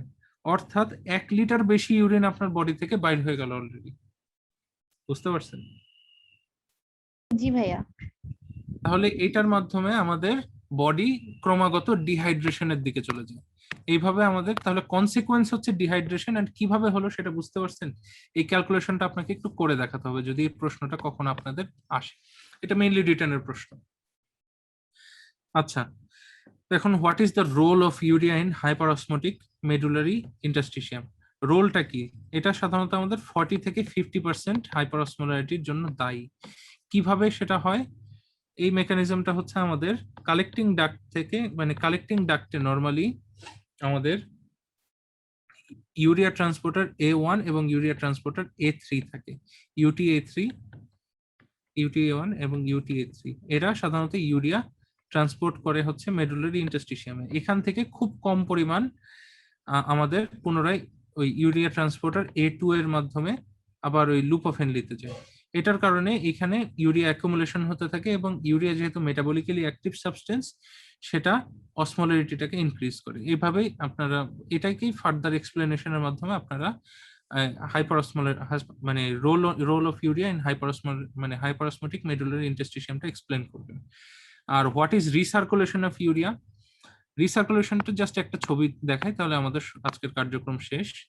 সেটা হচ্ছে যখন আমরা এইভাবে লুপোফেনলি দেখছিলাম, খুব সংক্ষেপে আঁকালাম, লুপোফেনলি দেখছি।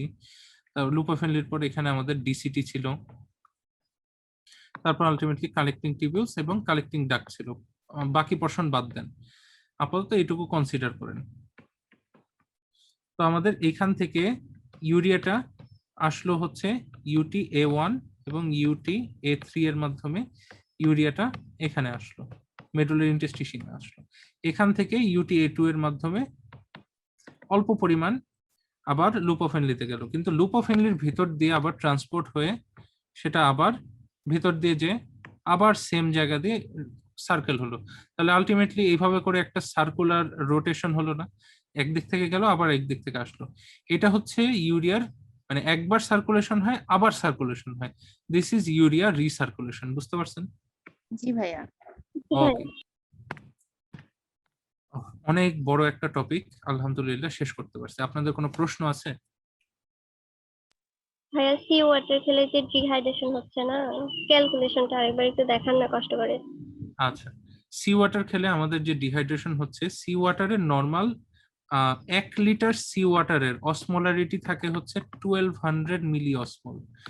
আমি আগের বার দেখালাম 1 লিটার দিয়ে, এখন আপনাদেরকে দেখাই তাহলে 2 লিটার দিয়ে, সমস্যা কি? তাহলে আমরা 2400 মিলি অসমোল হয়ে যাচ্ছে, তাই তো দ্বিগুণ হয়ে গেল 2 লিটারে।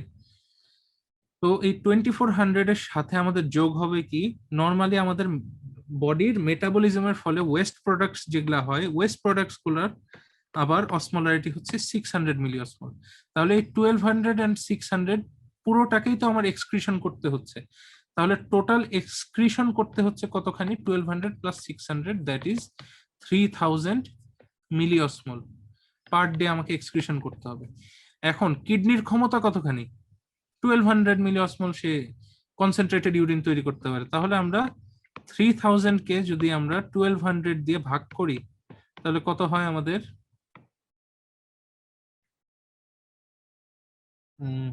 এখানে কত হয়? 6, তাহলে 15 ডিভাইডেড বাই 6 কত হয় আমাদের হিসাব করলে? 2 পয়েন্ট সামথিং।